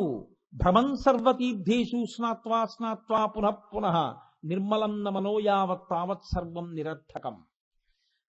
ఎన్ని క్షేత్రాలకెళ్ళినా, ఎన్ని తీర్థాలకెళ్ళినా నీకు ఈ ధర్మ సూక్ష్మం తెలియక, నీ మనసుని సంస్కరించుకోవడం నీకు చేత కాకపోతే నువ్వు ఎక్కడికెళ్ళినా ఒక్కటే ప్రయోజనం. ఎందుకంటే మనసు శుద్ధి కాలేదు. మనసు శుద్ధి కావడం కోసమే శాస్త్రములన్నీ అంత బిగింపు వేసేస్తాయి. ఇది చెప్పడానికి ఆయన ఖట్వాంగి మంచం యొక్క కోడు పట్టుకున్నాడు. ఇప్పుడు నిజంగా శివాష్టోత్తరంలో రోజు మీరు ప్రదోష వేళలో చదువుకుని ఖట్వాంగి అని చదివి ఆగి, ఈశ్వర ప్రాయశ్చిత్తం చేసుకోవలసిన రోజు నాకు రాకుండుగాక, నీవు నా వంక కోపంగా చూడవలసిన రోజు నాకు రాకుండుగాక, నా మనసు నా చెప్పు చేతలలో ఉండేటట్టుగా నీవే అనుగ్రహించదవు కాక, త్రికరణ శుద్ధిగా నేను ఏ పాపము చెయ్యకుందునుగాక, నాకటువంటి శక్తిని నీవే కృప చెయ్యి. ఆ ఖట్వాంగం పట్టుకున్న నీ చేతి వంక, ఆ మంచం కోడు వంక చూస్తే ఎంత భయంకరంగా ఉంటుందో జీవితం అర్థమవుతోంది. ఎందుకో తెలుసా అండి? పాపం చేసినా అనుభవించాలి, పుణ్యం చేసినా అనుభవించాలి. ఇంద్రియాల అంత తేలికైనవి ఇంకా ఒక్కొక్క ఇంద్రియానికి పడిపోతున్నారు ఒక్కొక్కళ్ళు. కన్ను కన్ను ఉన్నందుకు పడిపోతుంది ఒక జాతి జాతి అంతా. దీపపు పురుగు ఆ దీపాన్ని చూసి తినే వస్తువు అనుకుని దీపపు పురుగులన్నీ పడిపోయి ప్రాణాలు కోల్పోతున్నాయి. చూపు సరిగా లేకపోతే దీపపు పురుగుల జాతే నశించిపోయింది. చెవి, లేడికి పాట అంటే ఇష్టం. వేటగాడు వలపన్ని ఏదో పిచ్చి పాట పాడుతుంటాడు ఎక్కడో కూర్చుని. ఆ పాట కోసమని లేడి పరిగెత్తుకుంటూ వచ్చి వలలో పడిపోతుంది. పడిపోవడం ఏంటి, దాన్ని పట్టుకుని పెద్ద ఆ కర్రోటి పట్టుకొచ్చి మోది కొట్టి చంపేసి దాని చర్మం ఒలిచేసి మాంసం తినేస్తున్నాడు. చెవి వల్ల అదిపోతోంది. నాలుక, నాలుక రసేంద్రియం. చేపకి మహాప్రీతి రుచి, అందుకే దాని కడుపు నిండా ఉన్నా సరే ఓ వానపావం తీసుకొచ్చి ఓ ముక్క కోసి ఇలా ఉన్నటువంటి సూదికి ఆ వానపావం తొడిగేస్తాడు. సూది కనపడదు ఇక. దాన్ని లోపల కొద్ది పైకి ఓ చిన్న పేకబెత్తం ముక్క లాంటితోటి కట్టు కూర్చుంటాడు. కడుపు నిండా ఉన్న చేప కడుపు నిండిపోయింది, నాకెందుకు ఇదని వెళ్ళిపోవచ్చుగా, వెళ్ళదు. ఇంత వానపావం ముక్క దానికి కనపడింది. లోపల పిన్నుంది, గుండు సూది ఉంది. వంచి పెట్టి దానికి తొడిగాడు ఈ వానపావుని, ముక్క పెట్టాడు. అది తెలియక ఏం చేస్తుందంటే ఒక్కసారి కొరికి వెళ్ళిపోదామని వెళ్ళి కొరుకుతుంది. ఇలా కొరకగానే ఆ లోపల ఉన్న సూది దాని నోట్లో గుచ్చుకుపోతుంది. గుచ్చుకుపోగానే గిలగిలగిలగలు తన్నుకుంటుంది. తన్నుకోగానే పైనున్న పేకబెత్తం కదులుతుంది. చేప కరిచిందని తెలిసినటువంటి మత్స్యకారుడు దాన్ని ఇలా అంటాడు. అన్నం ఏంటి, ఆ చేప నీటిలోంచి లేచి ఆ సూదితో పాటు వచ్చి నేల మీద పడిపోతుంది అంతే. ఏ రసేంద్రియానికి లొంగి చిన్న వానపాము ముక్క తిందామని ప్రయత్నం చేసిందో ఆ చేప అతనికి ఆహారం అయిపోతుంది. నాలుకకి లొంగి చేపల జాతే నశించిపోతుంది. వాసన, ఈ వాసన కోసం అని చెప్పి పువ్వులో వాసన కోసమని కీటకం వెళ్ళి అందులో పడుకుంటుంది. ఆ వాసన కోసమని తుమ్మెద వెళ్ళి అందులో పడుకుంటుంటుంది. పడుకుంటే మంచి సువాసన అని పీలుస్తూ పడుకుంటుంది, ఇలా రెక్కలు అల్లారుస్తూ పడుకుంటే రాత్రి అయ్యేటప్పటికేమవుతుంది, ఆ పువ్వు ముకుళించుకుపోతుంది, సూర్యాస్తమయం అయిపోతుంది. దానికి తెలియదు సూర్యాస్తమయం అయిపోయిందని. వాసన చూస్తూ పడుకుంటుంది. పక్కన మూసుకుంటుంది పువ్వు. మూసుకోగానే ఇక దానికి ఉన్నటువంటి ఆ బలహీనమైన రెక్కలతో పైన మూసుకున్నటువంటి పువ్వు యొక్క రేకుల్ని విప్పుకుని పైకి రావడం దానికి రాదు. కొట్టుకుని పైకి లేవలేక కొట్టుకుని కింద పడి చేయడంలో రెక్కలు ఊడికి పడిపోతాయి. పడిపోయి ఆ పువ్వులోనే పడిపోయి చచ్చిపోతుంది. దానివల్ల ఏమైపోయింది, ఆ తుమ్మిద నశించిపోతోంది. వాసన కోసం తుమ్మిద పోయింది, కంటి వల్ల దీపపు పురుగు పోయింది, చెవి వల్ల లేడిపోయింది, నాలుక వల్ల చేప పోయింది, స్పర్శేంద్రియం వల్ల ఏనుగు పోయింది. అంత గొప్ప ఏనుగు, అంత బుద్ధున్న ఏనుగు, అంత శరీరం ఉన్న ఏనుగు, దానికి కండూతి ప్రీతి. దాన్ని పట్టుకునే వాళ్ళు ఏం చేస్తారంటే ఒక పెద్ద గొయ్యి తవ్వి దాని మీద ఎండిపోయిన కర్రలు పేర్చి ఆ ఎండిపోయినటువంటి కర్రల మీద ఆకులు అలమలు వేసి దాని మీద ఒక ఆడ ఏనుగు బొమ్మ చేసి అక్కడ పెడతారు. పెడితే అది ఏం చేస్తుందంటే గబగబ్బా వచ్చి ఆ కర్రల మీద నించుంటుంది. ఆ ఎండు కర్రల మీద నించుంటే పర్వాలేదు, కొంచెం అలా ఆగుతుంది. అది ఏం చేస్తుందంటే దీని ఒళ్ళు దాని ఒంటికేసి రుద్దుకోవాలి, సంతోషం దానికి. ఈ ఒంటిని దాని ఒంటికేసి రుద్దుతుంది. రుద్దేటప్పటికి బరువు కదండి, ఇలా అనేటప్పటికి ఆ కర్రలు తిరిగి గోతులో పడిపోగానే ఇక 10 రోజులు అన్నం పెట్టరు. శుష్కించిపోయాక మావటి 4 తోటకూర కాడలు అలాంటివి పెడుతూ చెప్పిన మాట వినేటట్టుగా అలవాటు చేసి పైకి తీసుకొస్తాడు. ఇప్పుడు ఆ ఏనుగు, అరణ్యంలో స్వేచ్ఛగా తిరగవలసిన ఏనుగు, అరటిపండు పెడితే తింటుంది, 5 పైసలు ఇస్తే యజమానికి ఇస్తుంది. తన కాలు తానే ఇచ్చి గొలుసు కట్టించుకుని అలా కూర్చుంటుంది. కండూతికి స్పర్శ సుఖానికి ఏనుగు పడిపోయింది. ఒక్కొక్కటి ఉంటేనే ఒక్కొక్క జాతి పోతోంది. నీకు 5 ఉన్నాయి, ఈశ్వరుడు 5 ఇచ్చాడు. ఈ 5టితో నువ్వు కంటితో ఈశ్వరుణ్ణి చూసావా తరించిపోతావు, చెవితో హరికథలు విన్నావా తరించిపోతావు, నాలుకతో అన్ని ఈశ్వర ప్రసాదంగా తిన్నావా తరించిపోతావు, ముక్కుతో ఈశ్వర నిర్మాల్యాన్ని ఆఘ్రాణించడం అలవాటైందా తరించిపోతావు, ఎప్పుడు సర్వేశ్వరుడు యొక్క స్పర్శ కొరకు పరితపించావా తరించిపోతావు. ఎప్పుడు దీన్ని తప్పుగా వాడినా పాపాలు కూడా పడిపోతుంటాయి. 5 జాతులనే పాడి చేసేవి నీకు ఇచ్చాడు ఈశ్వరుడు. ఇప్పుడు ఈ 5టితో తరించినా నీ ఇష్టం, పాడైనా నీ ఇష్టం. నిషిద్ధ కర్మజోలికి వెళ్లకుండా విహిత కర్మాచరణం వైపుకి వీటిని తిప్పు, లేకపోతే చేసేయడం తేలిక, ప్రాయశ్చిత్త కర్మ దగ్గర అంత బాధపడిపోతావు స్మా. లేకపోతే జీవుడి ఖాతాలోకి ఎడతాయి ఇవన్నీ అనుభవంలో. ఇది చెప్పడానికి ఖట్వాంగి. సరే, ఇంకింతకన్నా దానికి వివరణ ఎందుకు? కాబట్టి ఆయన పట్టుకున్నాడు మంచం కోడు అంటే ఇంత పాఠం నేర్పాడు లోకానికి. అందుకే ఈశ్వరుడు జ్ఞానదాత మహేశ్వర. పరమశివుడి యొక్క మూర్తిని చూస్తే చాలు జ్ఞానం వస్తుంది. ఎందుకో తెలుసా అండి? ఆయన అన్నీ కూడా మనుష్యులను మార్చి మనుష్య జీవితాన్ని సార్థకత కలిగేటటువంటి వాటిని పట్టుకుని అనుగ్రహిస్తూ ఉంటాడు. అందుకే నేను మీతో మనవి చేసినది కేవలం శత్రు సంహారం కాదు, అంతఃశత్రు సంహారం కూడా చేస్తుంది ఆయుధం. అప్పుడు మీకు ఉపకారం అవుతుంది. కాబట్టి ఖట్వాంగి కాదు కాదు, ఇంకొక అర్థం కూడా ఉంది దానికి. ఖట్వాంగి అన్న మాటకు అర్థం ఏమిటో తెలుసా అండి? రహస్య విద్యలు తెలుసున్నవాడు అని గుర్తు. ఎందుకంటే లోకంలో గురువు ప్రధానంగా 5 రూపాలతో ఉంటారు అని గురుగీత చెప్తుంది. 5 గురువులు ఉంటారు అని. అంటే చాలా మంది ఇంకా ఉన్న ప్రధాన విభాగం 5గా ఉంటారు గురువులు. అందులో మొదటి వారిని సూచక గురువు అంటారు, రెండవ వారిని వాచక గురువు అంటారు, మూడవ వారిని బోధక గురువు అంటారు, నాలుగవ వారిని పరమ గురువు అంటారు, 5వ వారిని నిషిద్ధ గురువు అంటారు. సూచక గురువు అంటే అసలు పలకలో ఆల్ రాయడం దగ్గర నుంచి అంకెలేయడం దగ్గర నుంచి నేర్పుతాడు. ఆయన అనుగ్రహం ఉండబట్టి ఆయన నేర్పిన అక్షరాలు బట్టే వాంగ్మయం అంతా చదువుతాడు. కాబట్టి సూచక గురువు చిన్నతనంలో పాఠాలు చెప్పిన ఆయన.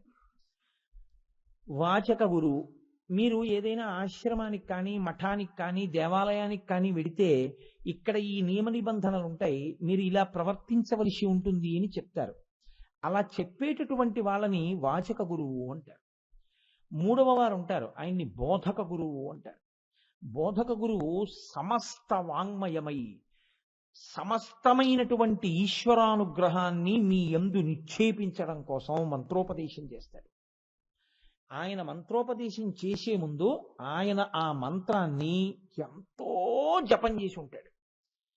జపం చేసి ఆ మంత్రోపదేశం ద్వారా అన్నీ మీకు ఇచ్చేస్తాడు. మీరు పట్టుకోవడంలో ఉంటుందంతే. ఇప్పుడు ఇంట్లోంచి బట్టలు తేవాలి, మీకు బట్టలు ఇవ్వాలా తాళం చెవి ఇవ్వాలా? ఇంటిది. ఇంట్లో ఉంగరం తేవాలి, ఉంగరం ఇవ్వాలా తాళం చెవి ఇవ్వాలా? తాళం వేసి ఉంటే తాళం చెవి ఒక్కటి ఇస్తే ఆ ఇంట్లో ఉన్నవన్నీ మీవే, ఇంక ఇంట్లో ఉన్నవన్నీ మీకు ఇవ్వక్కర్లేదు. తాళం చెవి ఒక్కటి ఇచ్చేసాను అనుకోండి, ఇలా తిప్పండి అన్నాను అనుకోండి, ఇప్పుడు ఆ తాళం చెవి పట్టుకుని ఇలా తిప్పడం మీకు వచ్చింది అంతే. వచ్చిన ఉత్తర క్షణం ఆ ఇంట్లో ఉన్నవన్నీ మీవే కదండి.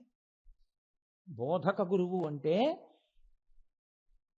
ఒక ధ్యాన శ్లోకమునందు ఒక స్వరూపాన్ని ఎలా చూడాలో నేర్పి ఆ మంత్రాన్ని దత్తం చేసి ఆ మంత్రాధిష్టాన దేవతానుగ్రహంగా సమస్తము మీకు వనగూడేటట్టు చెయ్యగలిగినటువంటి వారెవరో ఆయనకి బోధక గురువు అని పేరు.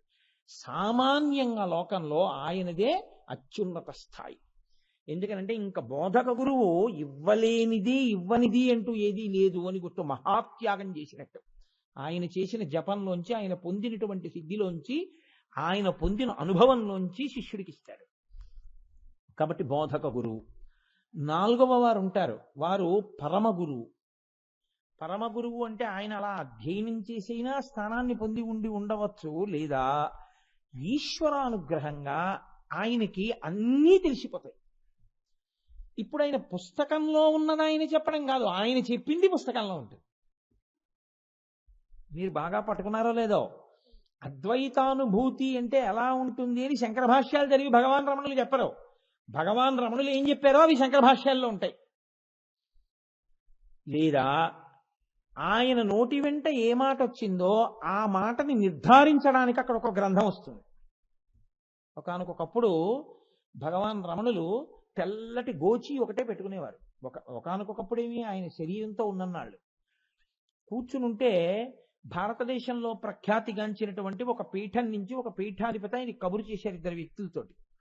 మీరు ఎలాగో పెళ్లి చేసుకోలేదు, మీరు సర్వసంగ పరిత్యాగి, ఈశ్వరానుభూతిని పొందినవారు, కాబట్టి మీరు కాషాయం కట్టుకుంటే బాగుంటుంది అని.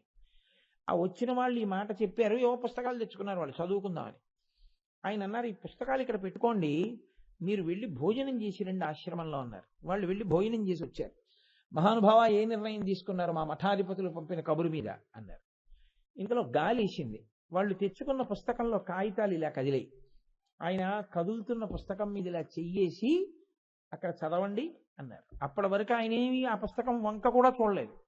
గాలికి తిరిగే కాగితాలు ఇలా చెయ్యేసి ఆయన అన్నారు చదవండి అన్నారు. అది తీసి చదివారు. అరుణాచలంలో అరుణాచల పర్వతానికి ఇన్ని మైళ్ళ వృత్తంలో సన్యాసి కూడా కాషాయమే కట్టుకోవాలన్న నియమం లేదు అనుంది. అదేం సామాన్యమైన విషయం కాదు, వ్యాసకృతమైన స్కాంద పురాణం. వాళ్ళు చూసి తెల్లబోయి ఆయన కాళ్ళ మీద పడ్డారు. అలా తాను చెప్దామనుకున్నది అక్కడ ఉండేటట్టు, ఉన్నవి తాను పలికేటట్టు. సత్యం అవగతమైపోతే, ఈశ్వరుడు అవగతమైపోతే, అద్వైతానుభూతి ఎందు నిలబడిపోతే ఇంకా ఆయన పలుకే ఈశ్వర పలుకు. ఈ స్థితిని పొందుతారు కొంతమంది. వాళ్ళు వాళ్ళ ప్రమేయంతో రాదిది. ఈశ్వరుడు మిమ్మల్ని నేను ఇందుకే పుట్టించాను అని అకస్మాత్తుగా వాళ్ళ యందు ఆ స్థితిని కల్పిస్తాడు. కంచికామకోటి పీఠాధిపత్యం వహించి నడిచే దేవుడిని పేర్గాంచినటువంటి మహాపురుషులు, ప్రాతస్మరణీయులు, ఎవరి పేరు తలుచుకుంటే పాపరాశి ధ్వంసమైపోతుందో, ఏ మహాపురుషుడు ఆర్ష సంస్కృతి యొక్క వైభవాన్ని ప్రపంచమంతటా చాటి చెప్పారో, ఏ మహాపురుషుడు ఇలా ద్రవిడ దేశంలో నడిచి వెళ్ళిపోతుంటే బస్సుల్లో వాళ్ళు కూడా కిందకి దిగిపోయి చెప్పులు విప్పి నేల మీద పడుకుని ఉంటుండగా, సన్యాసి వాహనం ఎక్కకూడదు కాబట్టి నడిచి వెళతానని 96 సంవత్సరాల వయస్సులో కూడా గుర్రపు బండిని చేత్తో పట్టుకుని సత్యదండాన్ని పట్టుకుని నడిచి వెళ్లారు తప్ప ఒక్కనాడు కూడా వాహనం ఎక్కలేదు. ఎవరు సాక్షాత్ మూర్తిభవించినటువంటి ధర్మాకృతియో అటువంటి మహానుభావుడైనటువంటి శ్రీ శ్రీ శ్రీ చంద్రశేఖరేంద్ర సరస్వతి స్వామి వారు కోరి సన్యసించాలి. 13వ ఏట ఆయన ప్రయత్నం లేకుండా కుమారకోష్టంలో స్నానం చేసి కూర్చున్నారు. అంతే, బండి వచ్చింది కంచిపీఠం నుంచి. ముందు పిల్లాన్ని తీసుకురమ్మన్నారన్నారు. ఆయన బండి ఎక్కారు, బండి వెళ్ళిపోతోంది. బండి నడుపుతున్న ఆయన అన్నాడు, నువ్వు ఇదే ఆఖరిసారి మీ వాళ్ళని చూడడం, ఇక వెనక్కి వెళ్ళవన్నాడు. అదేమని అడిగారు ఆయన. అయితే ఆయన అన్నాడు, ఇప్పుడున్న పీఠాధిపతికి ముందు పీఠాధిపతి మశూచి వ్యాధి వచ్చి శరీరం వదిలిపెట్టారు. నీకు అన్నగారు అవుతాడు, మీ పెద్దమ్మగారు అబ్బాయి, ఆయన పీఠాధిపతి అయ్యాడు. ఆయన గురువు గారికి శుశ్రూష చేయడం వల్ల మశూచి వ్యాధి అంటుకుని ఆ పిల్లవాడు మరణించాడు. ఆయన శరీరం వదిలిపెట్టారు. కాబట్టి కంచికామకోటి పీఠానికి ఇప్పుడు అధిపతి లేరు. ఆయన ఒకప్పుడు అనేవారు, మిమ్మల్ని పీఠాధిపతిని చేస్తామని, అందుకని నిన్ను తీసుకెడుతున్నాను. ఇప్పుడు నువ్వు సన్యసించి పీఠాధిపతి అవుతున్నావు కంచికామకోటి పీఠానికి, కాబట్టి నువ్వు ఇంకింటికి వెళ్ళవన్నారు. ఆయన గుర్రబండిలో వెళ్ళిపోతున్నవారు పిడుగు పడిపోయినట్టయ్యి ఆయనకి ఏం చెయ్యాలో అర్థం కాక బోర్న ఏడుస్తూ గుర్రబండిలో గడ్డిలో తలపెట్టుకుని శ్రీరామ శ్రీరామ శ్రీరామ శ్రీరామ శ్రీరామ శ్రీరామ అంటూ పడుకున్నారు. ఇప్పటికీ కలవై వెడితే ఒళ్ళు గగురు పొడుస్తుందండి. ఆయన ఏ రాతి మీద కూర్చుని 13 ఏళ్ల పిల్లవాడు, ఏమీ తెలియదు, బట్టలు విప్పేసి యజ్ఞోపవీతం తీసేసి శిఖాపరిత్యాగం చేసేసి సత్యదండాన్ని చేత పట్టుకుని సన్యాసం తీసుకుని, అసలు చంద్రమౌళీశ్వర శివలింగం అంటే ఏమిటో తెలియని వ్యక్తి కంచికామకోటి పీఠానికి అధిపతి. 2 పీఠాధిపతులకి అంత్యేష్టి సంస్కారం చేశారు. చేసి నాకు దిక్కు ఆ చంద్రమౌళీశ్వరుడు, నా గురువు లేని ఆకలవైలోనే పాక వేసుకుని తపస్సు చేశారు. ఆ మహానుభావుడు అసలు సన్యాసాశ్రమంలో ఏ వ్యక్తి చెయ్యనన్ని వ్యాసపూజలు చేసి 100 సంవత్సరములు శరీరంతో ఉండి ఆర్షధర్మ వైభవాన్ని ప్రపంచమంతా చాటి చెప్పారు. ఆయన ఏదైనా చెప్తుంటే ఒక్క మాట చెప్పేవారు, అంతే, సమాధిలోకి జారిపోయేవారు. మళ్ళీ చెప్పేవారు, మళ్ళీ జారిపోయేవారు. ఇక్కడే ఈ ఊళ్ళోనే ఉన్నారు ఒక తల్లి, కంచికామకోటి పీఠానికి ఎడుతుంటారు. ఆవిడ పల్లకీలో కూర్చుని, అందరూ ఆయన కోసం వస్తే ఆయన పల్లకీలో కూర్చుని తలుపులు వేసుకుని సమాధిలోకి వెళ్ళిపోయేవారు. అలా కూర్చుని గోడ దగ్గర కూర్చుని సమాధిలోకి వెళ్ళిపోయేవారు. అటువంటి మహాపురుషుడై ఆయన నోటి వెంట ఏదొచ్చిందో అదే కామాక్షి పలుకు, అంతే. ఇలా కూర్చుని ఉండేవారు సత్యదండం పట్టుకుని పూజ చేసుకుని. ఒక ఆవిడ వచ్చి, మా అమ్మాయికి పెళ్లి కుదిరింది, 50 కాసుల బంగారం కావాలి, మీ దగ్గరికి వచ్చానంది. నేనేమి గృహస్థునా, నీకెక్కడి నుంచి వస్తాను 50 కాసుల బంగారం మీ అమ్మాయి పెళ్లికి, పో అన్నారు. పో అంటే పోను, మీరే నాకు తల్లి తండ్రి సమస్తం, మీరే ఇవ్వాలి మా అమ్మాయి పెళ్లికి, లేకపోతే పెళ్లి అవదండి. ఓ నవ్వు నవ్వి కూర్చో అన్నారు. అంతే, ఇంకా మాట్లాడలేరు. ఆయన సమాధిలో కూర్చున్నారు అంతే. ఎక్కడి నుంచో గుర్రబ్బకి దిగి ఒక జమీందారు వచ్చాడు. మహానుభావ, ఇలా వెళ్ళిపోతూ మీ దర్శనానికి వచ్చాను, నమస్కారం. చాలా సంతోషం, శుభం భూయాత్. ఒక్క 50 కాసులు పీఠానికి ఇద్దాం అనుకుంటున్నాను. 50 బంగారు కాసులు అక్కడ ఇచ్చాడు. వెళ్ళొస్తాను. ఆయన వెళ్ళిపోయాడు. పరమాచార్య తన సత్యదండం యొక్క చివరి మొనతోటి ఆ 50 కాసులు ఇలా తోసి అక్కడున్న ఆవిడ్ని తీసుకుపో, నీకే పంపింది కామాక్షి. ఒక చెట్టు నరకాలండి, కత్తి పట్టి కడతారా, చాకు పట్టి కడతారా? గొడ్డలి పట్టి కడతారు. గొడ్డలి దెబ్బ తగిలినప్పుడల్లా ముక్కల కింద పడిపోతుంది, చెట్టు విరిగిపోతుంది, ఆ తర్వాత చెట్టే పడిపోతుంది కదా. అందుకే ఖండయతీతి ఖండ ఖండ పరశుర్యస్య సహ ఖండపరశు. అమరకోశం దాన్ని వ్యాఖ్యానం చేస్తూ ముక్కల కింద కొట్టేసేదేదో దానికి ఖండపరశు అని పేరు. కాబట్టి పరశువుగా ఉంటే అలా పట్టుకుంటాడు, ఖండపరశు అయితే ముక్కలుగా కొట్టేస్తాడు. అంటే that came in to action అనుకోండి. మీరు ఇలా గొడ్డలు పట్టుకున్నాను అనుకోండి, గొడ్డలిగా పట్టుకున్నాను. కొట్టేశాను అనుకోండి, ముక్కల కింద కొట్టేసేందుకు వాడతాను. ఏదో ఒక్క దెబ్బ కొట్టి వదిలిపెట్టను, ముక్కల కింద కొడతాను. అప్పుడు ఖండపరచు. దీన్ని కొడతాడు ముక్కలుగా. మీరు బాగా గుర్తుపెట్టుకోవాలి, దీన్ని కొడతాడో తెలుసా అండి ఆయన? కపాలి అన్న మాటకి ఇదో అర్థం. ఆయన చేత్తో పుర్రె పట్టుకునేది ప్రాయశ్చిత్త కర్మ కొరకు, లోకానికి పాఠం చెప్పడం కోసం ఒక అర్థం. మహాకపాలేశ్వరుడు అని ఒక గుడి. మరి అప్పుడు గుడిలో కపాలేశ్వరుడు ఎందుకు? మనకి ప్రఖ్యాతమైన ఒక నగరంలో ఉంది కపాలేశ్వర దేవాలయం. కపాలేశ్వరుడు అన్న పేరుతో ఎందుకుంటాడో తెలుసా అండి? ఊరే అన్ని నన్ను అడుగు, ఇస్తాను. నువ్వు కూడా నాకు ఒక్కటి చాలు, నిన్ను రక్షిస్తాను. నీ బుద్ధి ఇందులో పెట్టు. నీ పుర్రెలో బుద్ధి నాకు ఇవ్వరా, నేను నిన్ను రక్షిస్తాను, నాలో కలిసిపోతావు. ఇది చెప్పడానికి నీ పుర్రె నాకి అంటే ఆ పుర్రె అంతేనండి అంటారు. అంటే నీ బుద్ధిని, నీ తలకాయని, నీ మనసుని ఇక్కడ పెట్టు, నా దగ్గర పెట్టు, నేను రక్షిస్తాను, నాలో కలుపుకుంటాను. ఇది చెప్పడానికి మహాకపాలేశ్వరుడు అయి ఉంటాడు. అది ఆయన భిక్షువుగా నిలబడ్డానికి కారణం. ఒరే ఇలా పాడైపోతున్నావు, నీ బుద్ధి నా ఎందు పెట్టరా, అది అడగడానికి కపాలం పట్టుకుని భిక్షాటన చేస్తాడు. మన బుద్ధిని అడిగినట్టు పరమభక్తితో ఈశ్వరుణ్ణి సేవించడం మొదలు పెడితే ఆయన పశుత్వాన్ని పోగొడతాడు. అది ఖండపరశుడు. పశుత్వం అంటే ఏమిటో తెలుసా అండి?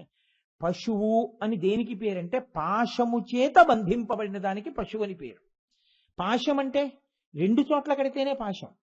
ఇప్పుడు ఒక ఆవు ఉంది, ఆవుని కట్టాను అన్నాను అనుకోండి. ఇప్పుడు ఆవు మెడలో ఒక ముడేస్తాను, ఒక కర్ర పాతి కర్రకి ఒక ముడేస్తాను. ఇప్పుడు 2 ముడుల చేత, పాశము చేత ఆవు కట్టబడింది. ఇప్పుడు ఈ ఆవు ఎంత దూరం తిరుగుతుంది నాకు చెప్పండి? తాడు ఎంత దూరం అనుమతిస్తుందో అంత దూరమే తిరుగుతుంది. అది దాటి వెళ్ళగలదా? ఇంకా వెళ్ళలేదు. మరి ఇప్పుడు కట్టేయడం క్రౌర్యం ఉందా లేదా అందులో? అలా కట్టేయడం ఎందుకు? అలా తాడేసి కట్టేస్తే పాపం అది ఎక్కడికి వెళ్ళలేకపోతుంది, విప్పి పక్కదొడ్లో పడుతుంది అది. అప్పుడు ఆయన దాన్ని చావగొట్టి బందీల దొడ్లో పెట్టిస్తాడు. కాబట్టి ఇప్పుడు కట్టడం మంచిదా తెడా? కట్టడం మంచిదే కదా, కట్టడం మంచిది. ఇప్పుడు పశువు అంటే ఆవు, దూడ, గుర్రం అవే అనుకోకండి. మనందరం కూడా, మీరు క్షమించగలిగితే మనందరం కూడా పశువులమే. ఎందుకు పశువులమో తెలుసా అండి? మనము కూడా పాశము చేత కట్టబడి ఉంటాం. ఏమిటో తెలుసా పాశం? జన్మ అదొక కర్ర. జన్మ అన్న కర్ర పాతి కర్మ అన్న పాశం కట్టి విడిచిపెడతాడు. ఈ కర్మ పాశములతో తిరుగుతాడు జీవుడు. వాడికి పశువు అని పేరు. ఈ కర్మపాశంతో కట్టినప్పుడు వాడు ఏం చేస్తుంటాడో తెలుసా అండి? కర్మలు చెయ్యకుండా ఉండలేడు వాడు. ఏదో కర్మ చేస్తూ ఉండాలి, ఆ కర్మలు చేస్తూ ఉంటాడు. ఈ కర్మలు చెయ్యడంలోనే పాపపుణ్యాల్ని తెచ్చుకుంటాడు. మళ్ళీ చెయ్యకూడనివి చేశాడు అనుకోండి పాపం, చెయ్యవలసినవి చేస్తే పుణ్యం. ఇప్పుడు దీనివల్ల వచ్చే పెద్ద ప్రమాదం అంతా ఎక్కడొస్తుందంటే, అసలు మొత్తం వదిలేశాడు అనుకోండి ఈశ్వరుడు పాశం పెట్టకుండా, ఇంకా వాడిని పట్టుకోవడం సాధ్యమే? వాడు బందీల దొడ్లోకి వెళ్ళిపోతాడు, లేకపోతే పక్క దొడ్లో పడిపోతాడు, దెబ్బలు తింటాడు. అంటే అసలు ఈ కర్మలు నువ్వు ఇవే చెయ్యాలి తప్ప నువ్వు అనుకున్నా కొన్ని జరగవు అని ఈశ్వరుడన్నవాడోడున్నాడన్న స్థితిని ఎలా కల్పిస్తాడైనా? మీరు కర్మాచరణమునందు గుర్తుపట్టాలంటే మీరు అనుకున్నది అవదు, మీరు అనుకోనిది అవుతూ ఉంటుంది. దాన్ని బట్టి ఈశ్వరుడు ఉన్నాడని మీరు గుర్తుపడుతూ ఉండాలి. అది పాశం పెట్టి కట్టడం అంటే. రాముడు అయోధ్యకాండలో అంటాడు, అసంకల్పితమేవేహ యదకస్మాత్ ప్రవర్తతే నివర్త్యారంభమారబ్ధం అనుదైవస్య కర్మతత్ అంటాడు. నిన్న సాయంకాలం పిలిచి రాజ్యం ఇస్తానన్న దశరథ మహారాజు గారు ఇవాళ పిలిచి అడవికి వెళ్ళిపోని ఎందుకన్నారు? దశరథుడిది కాదు తప్పు, పైన ఈశ్వరుడు అలా చేశాడు. ఈశ్వరుడు కంటికి కనపడడు, కనపడకుండా కట్టేస్తాడు. కంటికి కనపడకపోతే ఈశ్వరుడు ఉన్నాడని నమ్మకం ఏమిటండి? గాలి నీ కంటికి కనపడితేనే ఉందని నమ్మావా? గాలి నీ కంటికి కనపడుతోందా? అనుభవము చేత గాలి ఉందని నమ్ముతున్నావా లేదా? అనుభవము చేత గాలి ఉందని నమ్మితే నువ్వు అనుకున్నది జరగట్లేదు, అనుకోంది జరుగుతోందంటే జరిగేట్టు చేసేవాడు ఉన్నాడని కూడా నమ్మువాడు ఈశ్వరుడు. కాబట్టి ఇప్పుడు ఆయన కర్మపాశములు కట్టి విడిచిపెడతాడు. ఇప్పుడు ఈ కర్మలు సత్కర్మలుగా మీరు మార్చారనుకోండి, అంటే కర్మ చెయ్యకుండా మీరు ఉండలేరు. ఇది బాగా పట్టుకోండి. కర్మ చెయ్యకుండా ఉండడం ఎవ్వరికీ సాధ్యం కాదు. అందుకని చేసే కర్మలు ఈశ్వరార్పణగా చేయడం మొదలెట్టారనుకోండి, అంటే తప్పు పనులు ఈశ్వరార్పణం చేయలేరుగా. శీతాంశుధరునించు చిత్తంబు చిత్తంబు భవు సమర్చన చేయుపాణిపాణి ప్రమథనాదుని కొల్చు పదములు పదములు శివుని సన్నుతి చేయు జిహ్వ జిహ్వ విశ్వేశు కథ విను వీనులు వీనులు కాలకాలుని చూచు కనులు కనులు పరమేశు కొల్చెడి భాగ్యంబు భాగ్యంబు దర్పకారికి నుంచు తనువు తనువు పురహరు కొల్వబూనిటి బుద్ధి బుద్ధి శ్రీశ సాయకునకు ఉంచు తలము తలము శంకరుని చదువబడచిన చదువు చదువు నాగభూషణు సేవించు నరుడు నరుడు కమలాక్షు నర్చించు కరములు కరములు శ్రీనాథు వర్ణించు జిహ్వ జిహ్వ సురరక్షకుని చూచు చుట్కులు చుట్కులు శేషసాయికి మ్రొక్కు శిరము శిరము విష్ణునాకర్ణించు వీనులు వీనులు మధువైరిద విలిన మనము మనము భగవంతు బలగును పదములు పదములు పురుషోత్తముని మీది బుద్ధి బుద్ధి దేవదేవుని చింతించు దినము దినము చక్రహస్తుని ప్రకటించు చదువు చదువు కుంభినీదబు చెప్పెడి గురుడు గురుడు తండ్రి హరిజేరుమని ఎడి తండ్రి తండ్రి. విష్ణుపరంగా చెప్తే ఇలా, శివపరంగా చెప్తే అలా. ఏదైతేనేం పదార్థం ఒకటేగా. నీ కర్మలు ఈశ్వరార్పణంగా ఈశ్వర బుద్ధితో చేయడం మొదలు పెడితే ఏది చేస్తున్నా ఈశ్వరుడు సంబంధమైన క్రియయే. తింటున్నావు, ఈశ్వరుడిచ్చాడండి, ఇది ఈశ్వరార్పణమస్తు. ఈశ్వరుడిచ్చాడు, నేను రుచి చూడకూడదు, తింటున్నావు. పరమేశ్వరుడిచ్చాడండి వాక్కు, నేను పలకడం ఏమిటి? చెప్పేశావు, ఉమామహేశ్వర పరబ్రహ్మార్పణమస్తు. నీకు కొడుకు పుట్టాడు, ఈశ్వరానుగ్రహం అండి. నా శరీరం పడిపోయిన తర్వాత పితృకార్యం చేయడానికి, నేను పితృరుణం నుంచి విముక్తున్నవడానికి ఈశ్వరుడు కొడుకునిచ్చాడు. నీ కొడుకో మంచి ఇంజనీర్ అయ్యాడు, ఈశ్వరానుగ్రహం అండి. వాడికి శారదా కటాక్షం ఇచ్చి ఇంజనీర్ని చేశాడు. వాడికి ఓ మంచి ఉద్యోగం వచ్చింది, ఈశ్వరానుగ్రహం అండి. నా కొడుకో మంచి ఇంజనీర్ అయ్యాడు, పెద్ద సంస్థలో ఏదో డబ్బులు సంపాదించుకుంటున్నాడు. నీ కూతురుకో మంచి సంబంధం వచ్చింది, ఈశ్వరానుగ్రహం అండి. మంచి సంబంధం తనంత తాను వచ్చింది. నేను ఎక్కడ నా జాతకం, మా పిల్ల జాతకం పట్టుకుని నేను ఎక్కే గుమ్మం దిగే గుమ్మం వెళ్ళలేదు. ఈశ్వరానుగ్రహాన్ని చూస్తూ ఈశ్వరానుగ్రహమును నీకు ప్రోధి చెయ్యగలిగిన మంచి పనులు చెయ్యడంలో నువ్వు నిమగ్నుడవైతే అసలు కర్మ చెయ్యకుండా ఉండడం నీకు సాధ్యం కాదు. చెయ్యాలేదో ఒకటి, చేయకుండా ఉండలేవు. కానీ ఈశ్వరానుగ్రహం పొందేదే చేస్తాను అని మనసుకి తర్ఫీదునిస్తే మీరు చెయ్యగా చెయ్యగా ఏమవుతుందండి? ఈశ్వరానుగ్రహాన్నే పొందుతారంతే కదా. ఇది నాకు చాలా, ఈ మాట చెప్పేటప్పుడు ఒక విషయం చెప్పాల్సి వస్తుంది. అసలు కోటేశ్వరారినోసారి పరిచయం చేయండి, కోటేశ్వరారినోసారి పరిచయం చేయండి అని చెప్పి నా దగ్గర బాగా పరిచయం ఉంది అని అనుకున్న వాళ్ళతో చెప్పించుకుని నాకు పరిచయం చేయబడిన వాళ్ళు చాలా గొప్పగా నాకు దగ్గరగా జరిగిపోయినటువంటి వాళ్ళు ఉంటారు ఒక్కొక్కసారి. అది ఎలా సంభవం అంటే, కోటేశ్వరరావు గారు ఎలా ఉంటే ఇష్టపడతాడో అలా వాళ్ళు ఉన్నారనుకోండి, నా ప్రీతికి కారణం అవుతుంది, అంతే కదా. కోటేశ్వరరావు గారు చెప్పేది వినేసి కోటేశ్వరరావు గారు ఎలా ఉంటే ఇష్టపడడో అలా మీరు ఉంటున్నారనుకోండి, నా ప్రీతికి కారణం అవుతుందా? దగ్గరికి వస్తారా? మీరు రాలేరు. ఏమంటే ఆయన మీరు చెప్పారని అన్ని ఎప్పుడు అలా చేస్తుంటాడండి, మీరు చెప్పారని అలా చేసేట, మీరు చెప్పారని ఇలా చేసేట, మీరు చెప్పారని అలా చేస్తాట, ఆయన ఎప్పుడు కోటేశ్వరరావు చెప్పారని అలా చేస్తుంటాడండి అన్నారు అనుకోండి ఎవరో. ఇప్పుడు మీరు నా దగ్గరికి రావక్కర్లేదు, నేనే ఇలా చూసి, ఇలా రండి, బాగున్నారా, కులసాయా, మీ అనుష్ఠానం బాగా నడుస్తోందా అని నేనే అడుగుతాను. ఎందుకు అడుగుతాను? నా ప్రీతి మీ యందు కుదురుకుంది నేను చెప్పినవి మీరు చేయబట్టి కదూ. మీ కర్మలన్నీ ఈశ్వరమయంగా ఈశ్వరుడి ప్రీతి కొరకు మీరు చేస్తున్నారనుకోండి, ఏది చేస్తున్నా ఆయన్ని స్మరిస్తూ ఆయన అనుగ్రహాన్నే పొందుతారు. అప్పుడు ఆయన ఏం చేస్తాడు? ముక్కల కింద కొట్టేస్తాడు ఆ గొడ్డలు పెట్టి. దేన్ని? ఈ పాశాన్ని నరికేస్తాడు. నరికేస్తే ఇప్పుడు ఆ పశువుకి తాడుందా? లేదు. కర్మలు లేవు. కర్మలు లేవంటే పాపం లేదు, పుణ్యం లేదు. అది సాక్షాత్తు శివుడైపోతుంది. పశువు పశుపతిలో కలిసిపోతుంది. ఇది ఒక పశువు శివుడికి ఎదురుగుండా కూర్చుంది. అది ఏమంది? ఆయమ్మే చూస్తాను. మరి పిడుగు పడుతుంది చూడవా, నేను వెనక్కి తిరగను. వర్షం పడుతుంది కదలవా, నేను కదలను. రోహిణీ కార్తీలో విపరీతమైన ఎండకాసి నువ్వు కూడా వేడెక్కిపోతావు, కదలవా, నేను కదలను. కార్తీక మాసం అని పిచ్చి భక్తితో నీ తోక కింద దీపం పెడతారు, కదలవా, నేను లేవను. అరటిపండు ముక్కలు తెచ్చి మూతికి రాసేస్తారు, లేవా. గాజు ఈగలు వచ్చి ముక్కులో దూరుతాయి, కదలవా, కదలను. చెవిలో ఈగలు వాళ్తాయి, చీమలు పాకుతాయి, పువ్వులు తెచ్చి నీ మీద ఎట్టేస్తారు. దానివల్ల తీసుకెళ్లి, ఎంత అన్యాయం అండి, కొబ్బరి ముక్కలు తీసుకెళ్లి ఆయన మీద పెడతారు. కాకులు వచ్చి నందీశ్వరుడి మీద వాలి పొడుచుకు తింటుంటాయి. ఎంత దారుణమైన పనులు మనం చేసి, భక్తి అన్న పిచ్చిలో అర్థం లేని భక్తితోటి ఇలాంటి పనులన్నీ చేస్తుంటే కదలవా, నే కదలను. ఎందుకు కదలవు? ప్రపంచానికి పృష్ఠభాగం పెట్టాను, పరమేశ్వరుడికి నా చూపునిచ్చాను. ఇప్పుడు అది ఏమైంది? పశువు అవ్వలేదు, నంది అయింది. ఆనందంతో ఉంది. నందయతి ఇతి నంద, ఆనందంతో నిండిపోయింది ఆయన్ని చూస్తూ. ఏది చేస్తున్నా ఈశ్వరుణ్ణే స్మరిస్తూ, ఈశ్వరుడు చెప్పింది చేస్తున్నాను, ఈశ్వరుడు నన్ను ఇది చేయమన్నాడు చేస్తున్నానని చేసేటటువంటి వాడెవడున్నాడో, అంటే ఏది పడితే చేసేసి ఈశ్వరుడు చేయమన్నాడంటని కాదు, వేదం ఎలా చెప్పిందో అలా ప్రవర్తించేవాడు వాడు ఈశ్వర ప్రీతినే పొందుతాడు. ఈశ్వర ప్రీతిని పొందితే ఈశ్వరుడు ఇచ్చే బహుమానం ఖండయతీతి ఖండహ ఖండహ, గొడ్డలు తీసి మొక్కల కింద నరికేస్తాడు ఆ పాశాన్ని. ఇది విప్పిశాను రా అంటాడు, తనలో కలిపేసుకుంటాడు. పశువు పశుపతిలో కలిసిపోతున్నాడు కాబట్టి పాశ విమోచకుడు అవుతాడు. ఆయన పాశములను విప్పుతాడు. పాశములను విప్పి సంసారము నుండి ఉద్ధరించి తనలో కలుపుకోవడానికి నీ భక్తికి నేను ఇచ్చేటటువంటి బహుమానం రా ఇది. కాబట్టి నీకు బెంగలేదు, నేను చెప్పినట్టు నడు, నిన్ను నాలో కలుపుకుంటాను. అందుకు సాధనంగా ఖండపరచువ ఆయన చేతిలో ఉంటుంది. ఇది మనకి ఎంత ఊరటనిస్తుంది చూడండి. అందుకే మనకి ఒక సంప్రదాయం ఉండేది లోకంలో, ఏ పనులో చేసేవాళ్ళని మీరు అనుకోకండి. ఇంట్లో సామాన్యమైనటువంటి గృహిణులు ఉంటారు, వాళ్ళేం పెద్ద శాస్త్ర ప్రవేశం, గురుముఖత విద్య నేర్చుకోవడం ఇలాంటివి ఉండవు.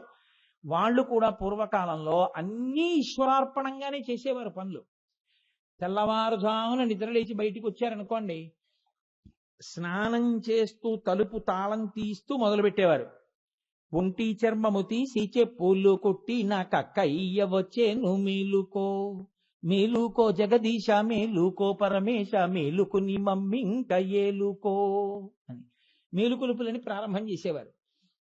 ముక్కోటి దేవతలు ముంగిట నించున్నారు, ఈశ్వర నువ్వొచ్చి కాసుకో అంటూ వాళ్ళు ఒక్కొక్క మేలుకొలుపు పాడుతుంటే వాళ్ళు దానిలో రమించిపోతూ ఆ భక్తుల్ని ఈశ్వరుణ్ణి స్మరిస్తూ స్నానం చేసి వచ్చి ఆ పొయ్యలొక్కుని అందులో ఏదో శ్రీ గోవు పాదాలు పితృదేవతలు గోవిందారామ అంటూ ఆ గోవు మీద పాటలు పాడుకుంటూ ఆ గోవుకు నమస్కారం చేసి దానికి ఒక ప్రదక్షిణం చేసి వచ్చి పొయ్యి వెలిగించిన వంట మొదలెట్టేవారు. ఆ వంట అయిపోయింది అనగానే ఆ పొయ్యిలో కట్టెలు మంట మీద కాస్త నేతి అన్నం తీసి, మాకు వంట వండి పెట్టినటువంటి హవ్యవాహనుడా, మా పిల్లలు మేము ఎప్పుడు సంతోషంగా ఉండాలని ఆ అన్నం మీద కొంచెం అన్నం తీసి నెయ్యి వేసి అగ్నిహోత్రంలో వేసేవారు. అన్నీ ఈశ్వరార్పణమే. వాళ్ళు భర్తకు భోజనం పెట్టేవారు, పిల్లలకు భోజనం పెట్టేవారు, వాళ్ళు భోజనం చేస్తుండేవారు. ఈ మధ్యలో ఏ కంచాలో పెట్టాలి, ఇంకా అందరూ భోజనానికి రావాలి, ఇంకా పప్పు అయిపోయింది, కూర అయిపోయింది, పచ్చడి అయిపోయింది, గిన్నెలు దింపేయడం, కంచాలు పెట్టేయడం, ఇదే పని. ఎంత అద్భుతంగా వాళ్ళు పాడేవారో తెలుసా అండి. వాళ్ళు మానసికంగా శ్రీశైల యాత్రకి వెళ్ళిపోతుండేవారు. నాకు అదంటే చాలా ప్రీతి నిజంగా. అసలు అది ఎలా చేశారు అనిపిస్తుంటుంది నాకు. ఎప్పుడో నా చిన్నతనంలో మా అమ్మగారు వాళ్ళు పాడుతుండేవారు. నేను అది శృతిలా విని, నాకు ఎప్పుడో చంటితనంలో నేను 4వ క్లాస్ 5వ క్లాస్ చదువుతుండగా వినడం వల్ల నాకు జ్ఞాపకం ఉండిపోయింది ఎప్పుడో. ఇప్పుడు నేనంత ధారణతో ఉన్నానో లేనో నాకు తెలియదు. కానీ వాళ్ళు శ్రీశైలం వెడుతున్నామని పాడేవారు.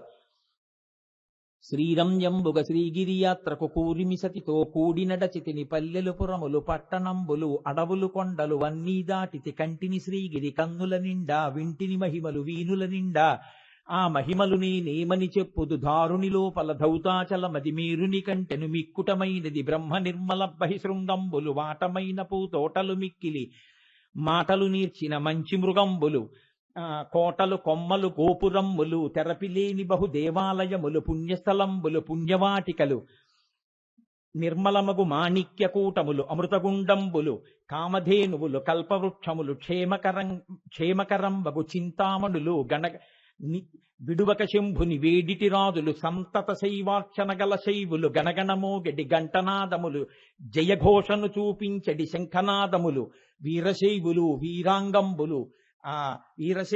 వీరాంగంబులు సాధుభక్త బృందంబులు కామిత భక్తులు అగరుధూపములు జపములు చేసెడి జంగమోత్తములు తపములు చేసెడి తాపసోత్తములు గట్టిగ ఇది భూ కైలాసం అని తప్పిపోక పాతాళ గంగలో తెప్పున తేలుచు తీర్థం వాడుచు చెలగుచుమడి వస్త్రంబులు కట్టిది పొలుపుగా నిదుట విభూతి ధరించితి అనువుగ మెడ రుద్రాక్షలు దాల్చితి గురుకటాక్షమును గోప్యము చేసితి గురుమంత్రంబును సంగ్రహించితిని శివతత్వము పరిశీలన చేసితి పంచముద్రలభ్యాసము చేసితి పంచాక్షరిని జపమును చేసితి అంతర్ముఖుడనైతిని అకలంకుడనై ఆశజయిస్తిని నాదములో పలి బ్రహ్మనాదము వింటిని ఆ వెలుగుల కల్లా వెలుగై ఉండెడి ఆలోపలి దీపము కనుగొంటిని ఆవలి సూర్యుడు ఈవల చంద్రుడు స్థావరమైన నిధానము కంటిని పండు వెన్నెల షట్కమలంబులు షస్తలంబులు పిండాండములో బ్రహ్మాండము కనుగొంటిని అంతట తిరుగుచు అటు ఇటు తిరుగుచు అచ్చటనున్న చెంగల్వ కొలనులో ఆడుచున్న రాయంసను పట్టితి చాలా 1000 స్తంభాల మేడలో బాలిక కూడుకు కేలి సెల్పితి నిబుల్లమరలవే నోళ్లను కొలిచితి మల్లికార్జునుని మదిలో తలచితి వచ్చితి కోవెల వద్దకు జనుగొని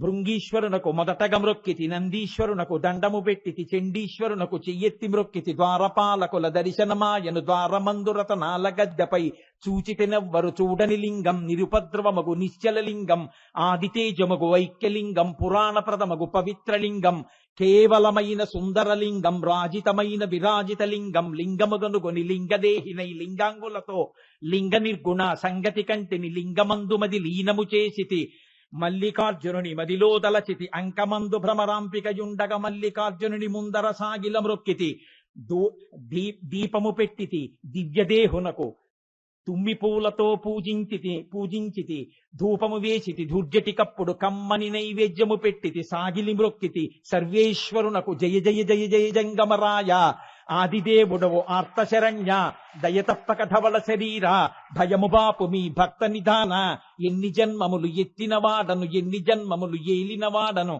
నిన్ను తలంపక నీచుడనై తిని గౌరీరమణ కల్మషహృదయుండను బాయరాని మీ భక్తుల బాసితి చేయరాని నేరములెన్నో చేసితి సంసారం బను సంకెళ్లల్లో హింస పెట్టమిక ఏలుమి తండ్రి ముల్లోకంబులు ముంచెడి గంగను సలలితముగ జడ ధరియిస్తివి గొప్ప చేసి నిన్ను కొలిచిన బంటును తప్పక చంద్రుని తలధరియిస్తివి వెన్నుని చేతను కన్ను పూజకుని సన్నుతికెక్కిన చక్రమిచ్చితివి ఆలక శైల కుమారిక ప్రియబడి కోరిన సగము శరీరము ఇస్తివి 3 మూర్తులకు మూలము నీవే 3 లోకముల మూలము నీవే దాతవు నీవే భ్రాతవు నీవే బ్రహ్మము నీవే గురుడవు నీవే దైవము నీవే అని రచింపబడిన ఈ శ్రీశైల రగడ రాశినాచరి విన్నవారలకు కాలవలు త్రవ్వించి చెంగల్వలేసి పూలుకోసి శివునకు పూజించిన ఫలము కపిల గోవులు తెచ్చి ప్రేమతో పెంచి పాలు పితికి శివునకు అభిషేకము చేసిన ఫలము ఆకలితో ఉన్న అన్నార్తులకును కమ్మనైన అన్నంబు పెట్టిన ఫలము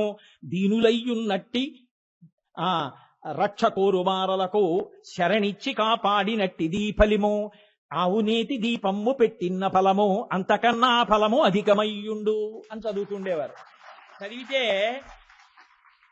వాళ్లతో పాటు మానసికంగా మా అమ్మగారు వాళ్ళు ఇవి పాడుకుంటుంటే శ్రీరంజంబుగ శ్రీగిరి యాత్రకు కూరిమి సతితో కూడి నడచితిని పల్లెలు పురములు పట్టణంబులు పేటలు దాటితి కోటలు దాటితి అడవులు దాటితి కొండలు దాటితి అన్నీ దాటితి కంటిని శ్రీగిరి కన్నుల నిండా వింటిని మహిమలు వీనుల నిండా అంటుంటే ఏదో తెలియకుండా అలా శ్రీశైలం వెళ్ళిపోతున్నట్టుగా ఉండేది.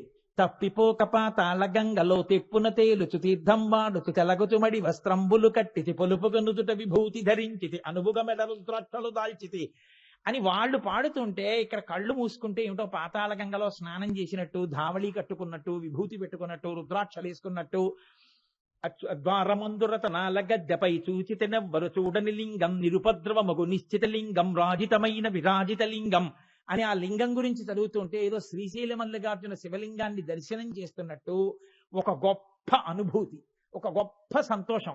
వాళ్ళు అలా శ్రీశైలానికి మానసికంగా వెళ్ళిపోతూ పనులు చేసుకునేవారు. మధ్యాహ్నం అయ్యేటప్పటికి ఒత్తులు చేసుకుంటూ సాంబ సదా శివ సాంబ సదా శివ సాంబ సదా శివ సాంబ శివ అని పాట పాడుకుంటూ ఒత్తులు చేసేవారు. సాయంకాలం అయి మళ్ళీ స్నానం చేసి ఏదో పలహారం చేసి పడుకోబోయే ముందు లాలి లలితాంబ లాలి మా ఇంట వెలయు మా పద్మపాణి హరిసాటి నీలవేణి భక్తుల పాలిటిది కల్పవల్లి అని నాకు ఇప్పటికీ గుర్తు. అక్కడ దాకా కలిసి పాడేవారు. మా అమ్మమ్మ గారు అనేది ఇవటూరి వారింట బాలకోమార్తెవై బంగారు పువ్వులా పూజ చేతు అనేది. మా అమ్మ అనేది చాగంటి వారింట బాలకోమార్తెవై బంగారు పువ్వులా పూజ చేతు అనేది. వాళ్ళు ఆ మంగళహారతి అలా పాడేసుకుని అమ్మవారిని చిన్న పిల్లని చేసి ఊయల్లో పెట్టి పడుకోబెట్టినట్టుగా భావన చేసి వెళ్ళి పడుకున్నారు. అందుకే వాళ్ళ చేతులతో వండి పెట్టిన అన్నం ఇవాళ ఈ ఉపాధిలోంచి 4 మాటలు కల్పిస్తాను. కాబట్టి భక్తితో ఈశ్వరుణ్ణి స్మరిస్తూ చేసుకున్న కర్మలున్నాయే, పానీయంబులు త్రాగుతున్ కొడుతుతున్ భాషించుతున్ హాసలీలా నిద్రాదులు చేయుచున్ తిరుగుతున్ లక్షించుతున్ సంతత శ్రీనారాయణ పాద పద్మజుగళీ చింతామృతాస్వాద సంధానుడై మరచన్ సురారిసుతుడే తద్విశ్వమున్ భూవరా. నీ కర్మలు నువ్వు చేస్తూ వాటిని ఈశ్వరార్పణం చేస్తూ నిరంతరం పరమేశ్వర స్మరణతో ఆయన ఉన్నాడు చూస్తున్నాడన్న భక్తితో నీ కర్మ నువ్వు చేసుకెళ్ళిపోతుంటే ఆయన ప్రీతినే నువ్వు పొందుతావు. దానివల్ల ఆయన ఖండపరశు వాటిని తెగ్గొట్టేస్తాడు. చించలమైనటువంటి మృగాన్ని ఆభిచారిక హోమం చేసి దారుకావనంలో ఋషులు ఆయన మీద ప్రయోగిస్తే పట్టుకున్నాడు. ఇప్పటికి చచ్చిపోదా మృగం? మృగం అంటే కదిలిపోతూ ఉంటుంది ఎప్పుడు, చించలత్వం. మనస్సుని కదిలిపోయే మనసుని రకరకాల క్రియలలో ఈశ్వరానుగ్రహంగా పెడితే ఆ మనసే మిమ్మల్ని తరింపచేస్తుంది. ఇది చెప్పడానికి మృగపాణి పరశుహస్తశ్చ ఖండపరశు, ఆయనే మృగపాణి కపాలి ఖట్వాంగి శూలపాణి. కాబట్టి ఒక్క గిరిజన్వి తప్ప 7 రకములైనటువంటి ఆయుధముల గురించి నేను దండకట్టి ఉపన్యాసం పూర్తి చేశాను. విష్ణువల్లభ దీన్ని త్రయోదశి నాడు స్వీకరిద్దాం. మీరెవ్వరూ లేవకండి, ఒక్క 2 నిమిషాలు సమయం, అంతకన్నా నేను మీ సమయం తీసుకోను.